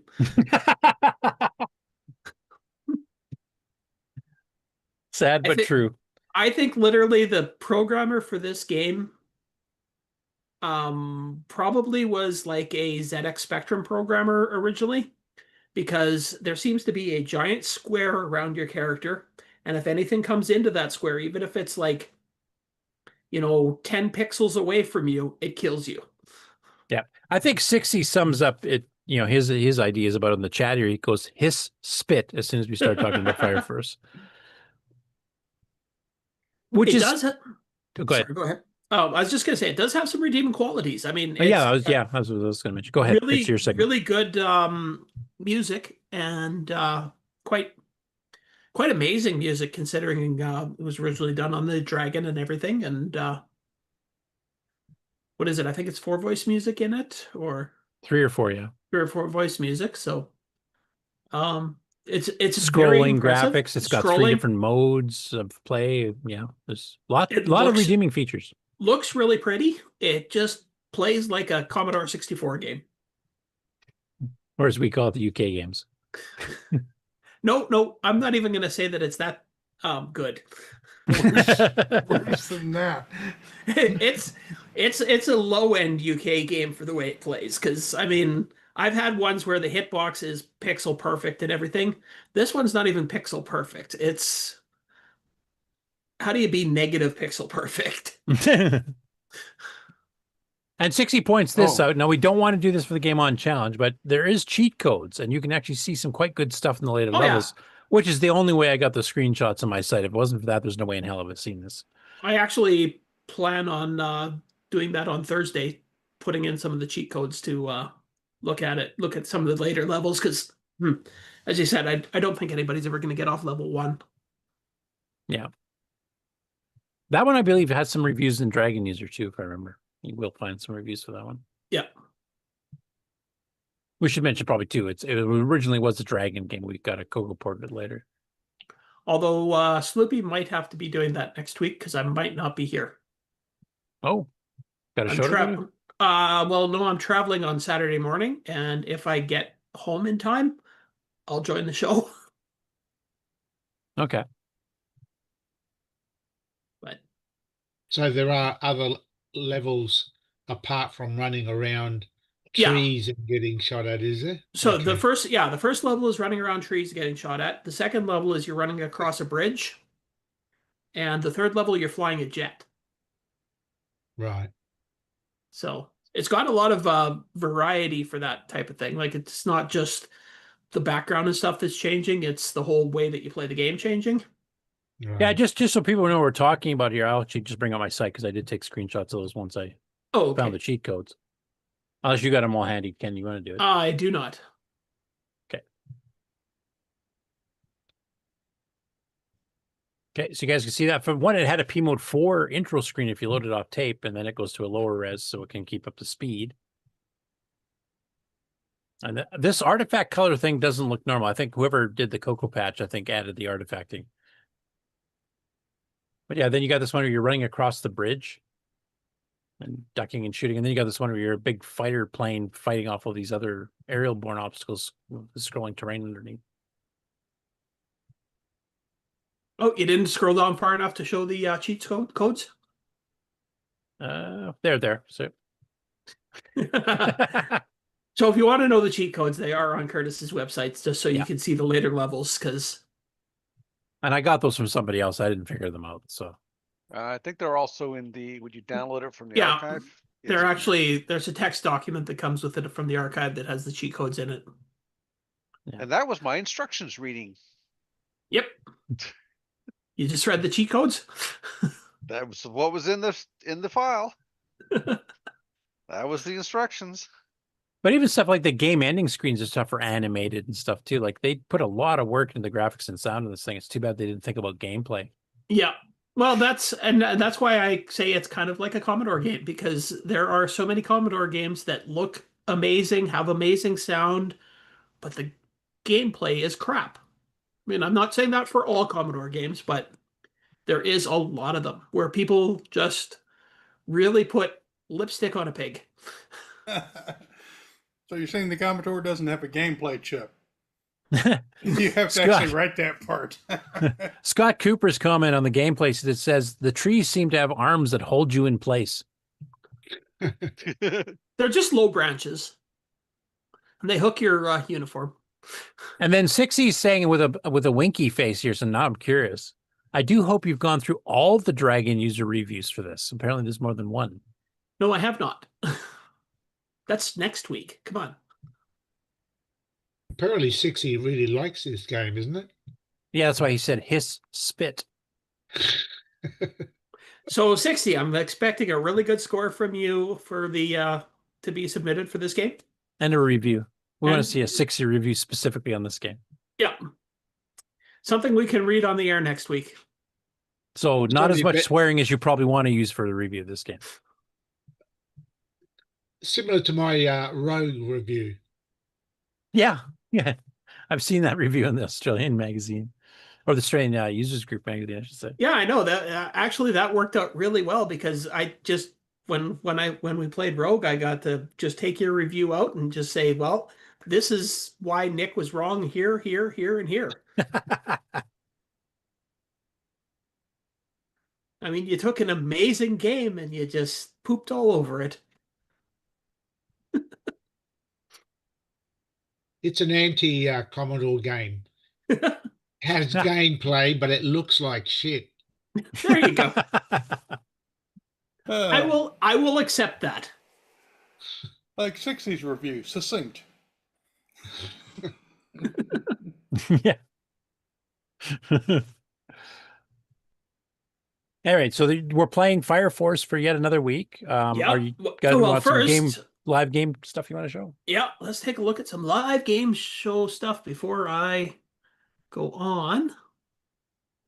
You get to see people playing Fire Force. Do we have to bleep any of this? I don't have the volume on. Okay, good. One thing about it, it's definitely impressively a bullet hell game, Fire Force. Like there is a lot going on the screen all at once and not a lot of slowdown. Yeah, I think the main reason for that is they specifically chose a lower resolution, 128 by 96, I think. Yeah. So the screen is literally half the size of a normal screen you'd normally do for this 3K. kind of thing. Or if you take some of the other games that are along this line, like say Russian Assault by Diacom, which is doing a full P mode 4. So that has to scroll twice as much RAM around to move the screen up, down, left, right. And Fire Force chose the lower res because it saves RAM and it's a lot faster. It takes half the time to scroll. Obviously. But it still looks really good. And yeah, it does. You like I get said, to they even have have special effects you can see on the screen here. Like Yeah. you've lost and you have to press the fire button. It's doing this bouncing press fire with diagonal lines scrolling through. Like it's really, really professionally polished. It is. Do we know, do we go know ahead. if the programmer of this one did anything else on the Dragon? I know he did the Amiga port of this, which is completely different. Yeah, but on the Dragon, did he do anything else? 60 might know, so we'll have to wait for it to catch up on the chat.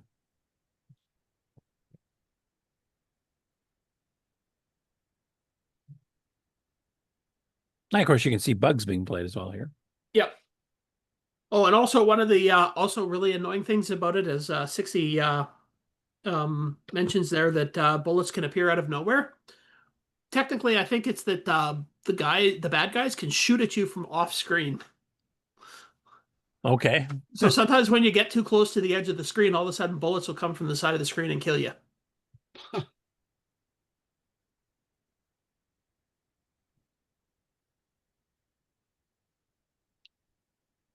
Yeah, just so you can see them there. Yep. I think you're right. They probably are coming from the side, like Yep. off-screen shooters rather than just appearing randomly. He probably has a buffer, which is a bit wider, so that do the characters walk off the edge cleanly, or do they just disappear? I think they walk on from the edge. I don't know if they walk off. Yeah, same thing for what Nick's talking about. Like there's the screen's a little bit Yeah. wider and the characters are being kept track of. Yeah, so they probably start firing before they enter the screen or the display area. Which, yeah, that's a cheat if you ask me. Yeah. Scott Cooper comments in the chat here. He says, when shooting up, why do the bullets miss 90% of the time? And then 60 said, it's a great demo. When shooting up, why do the bullets miss 90% of the time? Because you're aiming up. I mean, you got to be aiming down at the people, not up in the air. And 60 says, I don't remember seeing his name on anything else.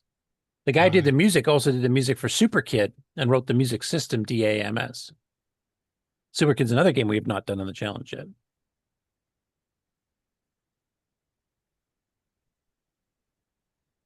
Yeah, Dave Gibbons, I think, the guy who did the music and stuff, he actually worked on the Amiga version as well, if I remember. Yeah. So anyways, needless to say, Fire Force is definitely a frustrating game, I will say. Yeah, even more so than Bugs. Yeah. Definitely worth it just to try it and see it and hear it. Hear it. It's and impressive. Then put it away and forget about it. Yeah. It's like maybe it'd be worth that, maybe one, for somebody to actually go with the disassembler and MAME or something like that and actually see if they can fix it. Loosen up the controls a bit there. And there's no diagonal firing, is there? It's just up. It's up, down, left, and left, right. Yeah. right, Or yeah. down. I don't know if you can fire down. I think it's just up and left and right. Yeah, I think it's just up. Yeah. But yeah, definitely it needs some work. I think actually if you fix the hitbox on it, it would be way, way better. Yeah, there's definitely the makings of a great, not even just good, a great game here. But because of agree. the issues. And he's using a lower res, so what? Yeah, at P-Mode least 1 3K, basically. and then it's Yeah. not full screen either, so it could be only a 2K or 2.5K screen he has to play with. Yeah, and I think it was done to handle the background sounds and stuff. Yeah, that's right, for speed. Scott Cooper's comments here we're watching run by are pretty good. Fire Force doesn't do pixel perfect, it does pixel disaster. The hitbox seems to be the whole screen. Yep, I would definitely agree with that. Anyways, so yeah, this obviously is the live Game On Challenge game that we play on Thursday nights in the Discord channel. So if you want to join it, just come hop into the Discord channel and you can play along with us, share your screen, or you can just chat, or you can even join us on either Twitch or YouTube and be in the comment section like Scott Cooper is there and make fun of the games that we're playing. Because definitely we're playing Fire Force for another week and it's really easy to make fun of. So that's Thursday night at 7 o'clock my local time, which is 5 o'clock Pacific time. So yeah, 8 p.m. Eastern.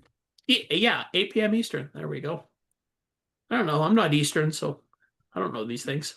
It's Sloopy's job to know that. He's in the East. He's supposed to be here saying that. Yeah. All right. So, one other thing that I did kind of find on Fire Force, that if you pull back on the joystick, it drops you right down to the bottom of the screen, and you can almost never get shot down there. Most of the bullets go over your head, so you can just pull back there and just shoot up and, farm points.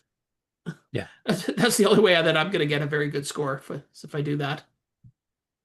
So when you say he goes down to the bottom, does he disappear partially? No, basically his feet just go right down to the yellow square there for Fire Force.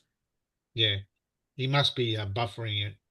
And if you're basically standing that far down on the screen, none of the bad guys go down that far. So yeah, I think, I don't. You can get shot once in a while, but it's a lot harder to get shot down there. It's also a good way to hide from the bullets. Anyways, I'm expecting to see lots of people there next Thursday. So, because this next game that I am choosing is an absolutely amazing game. We've done new, Troy. As I said, no, he said amazing, not amazingly bad. It's an amazing game. It's not. Neutroid is awe-inspiring, but not in a good way. It's like, oh, what happened to Nick? Exactly. So, can anybody guess what this game is?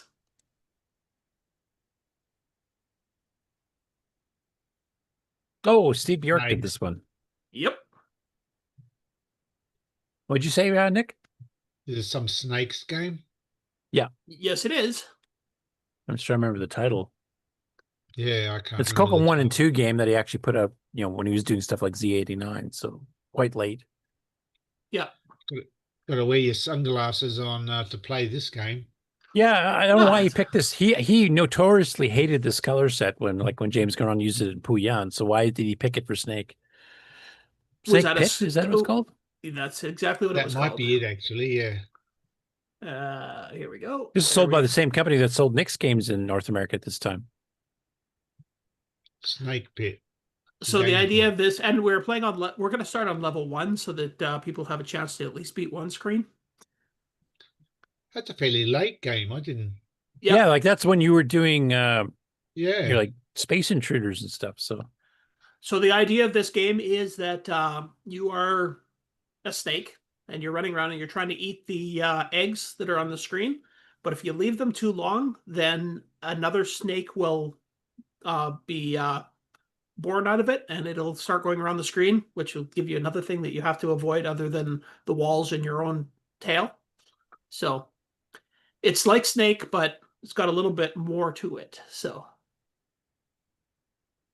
Okay, cool. I've played this, but not in such a long time. I don't remember how good or Yeah, I bad I don't was even at it. remember it either.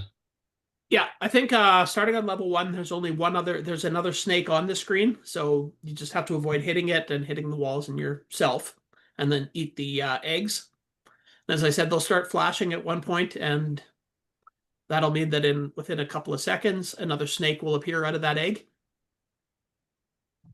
So the more Yeah, snakes so you get more snakes added on if you take too long, basically. Yeah, and I so the wonder more if- snakes that end up there, it's a lot harder.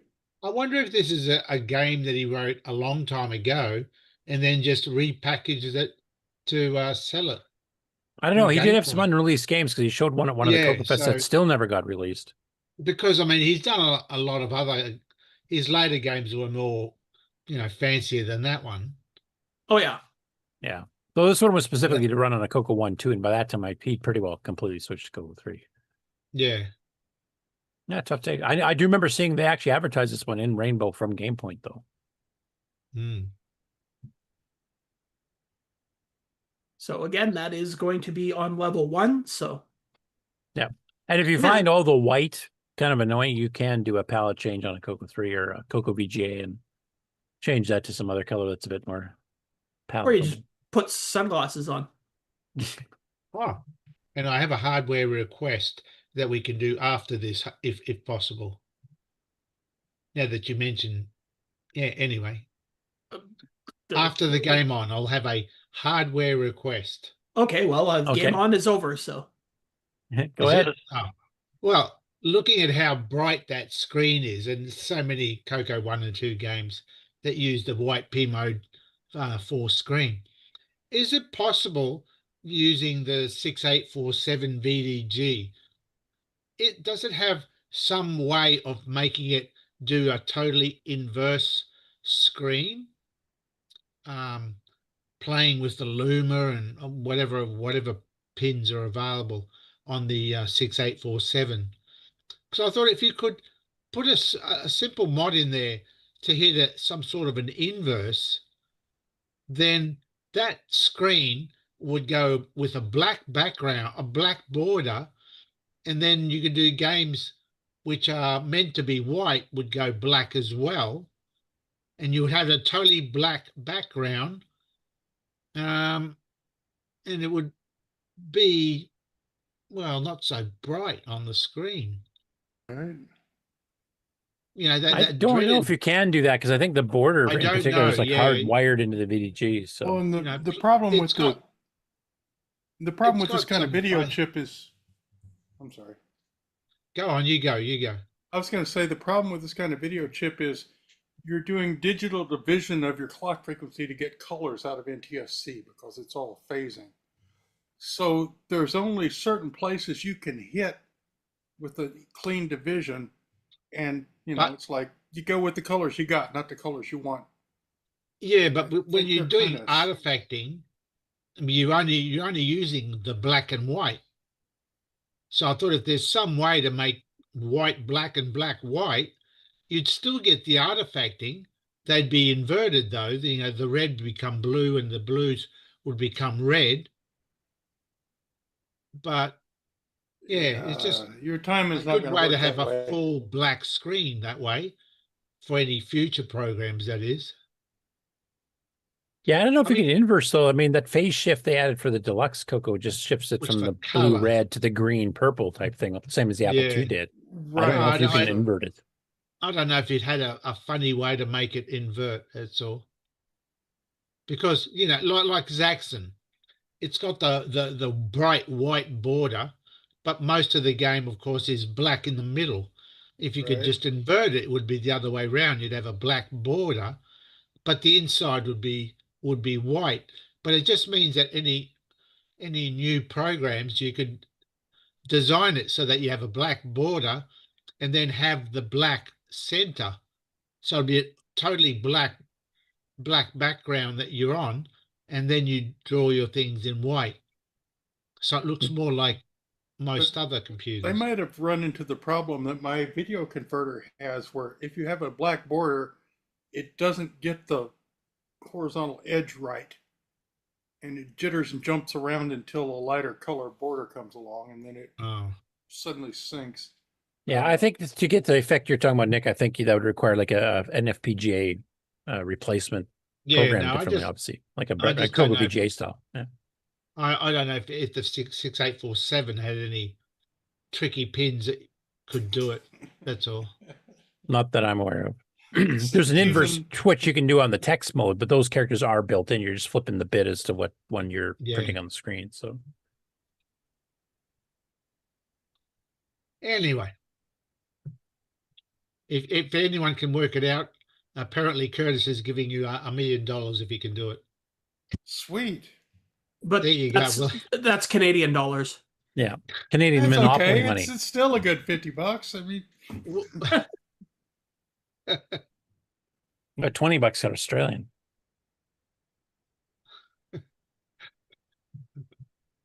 Back to the Snake Pit game, if I remember right, when there was a handful of those discs from the Steve Bjork's when they had the estate sale, and those they created quite a controversy, if I remember right, on eBay, because the person that had them was really pushing a premium for them, if I remember right. I mean, kind of a really crazy price for the original disc. Yeah, I remember that because we tried to contact him originally to get scans and stuff done first, and they could sell for whatever he wants because some people want originals. Yep. And he played along with that for a while to kind of try to figure out what he think he could get for it, and then he just abandoned it and just went and tried to sell it for an exorbitant price. I know John Linville got some of the discs and Roger Taylor got some of the discs too. I don't know who got what specifically, but yeah.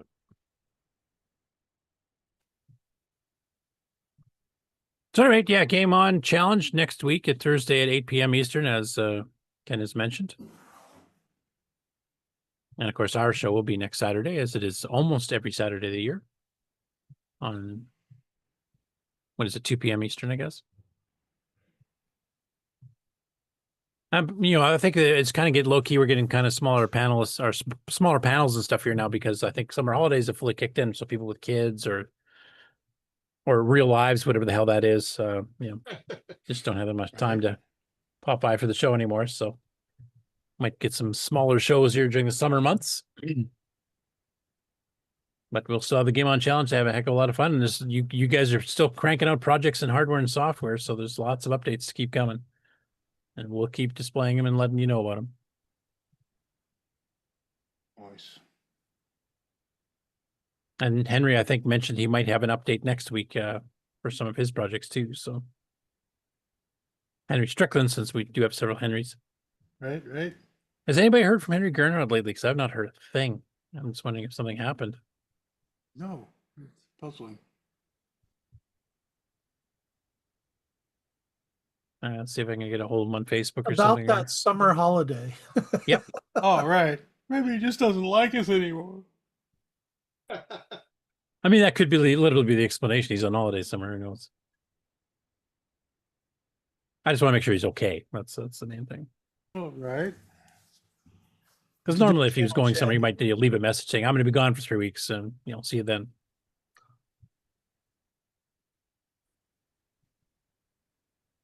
All right, I think that's a wrap. That's got to be the record. Shortest show we've done in a while. Right. Yeah. Barely over 3 hours. I spent the afternoon tearing apart a satellite dish receiver. Rather than intently listening to the show? Yeah, partially listening. But kind of sort of CoCo related. It's using a 68331 processor.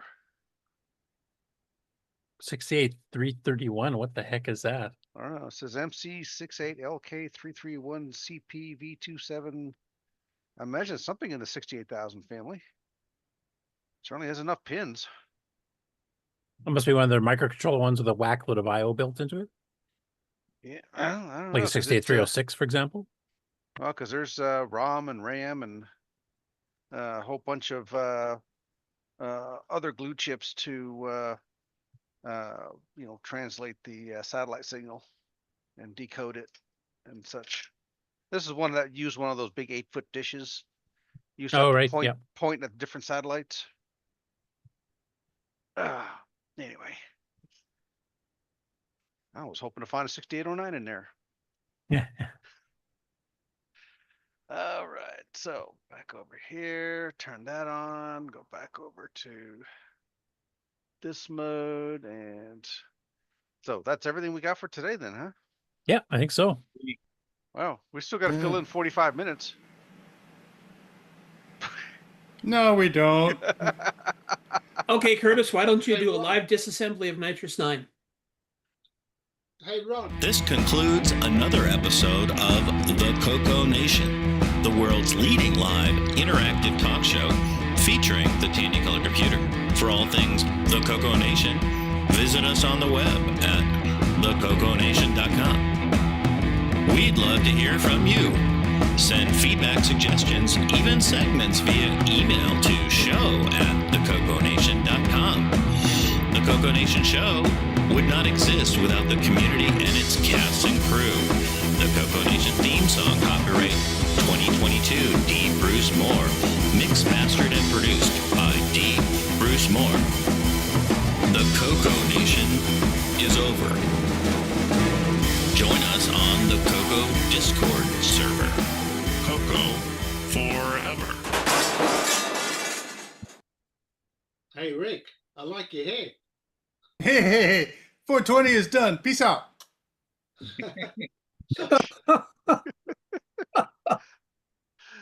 All right. Bye, everybody. Yep. See you all Bye, everyone. next Yo, Thursday Brian, and next Saturday.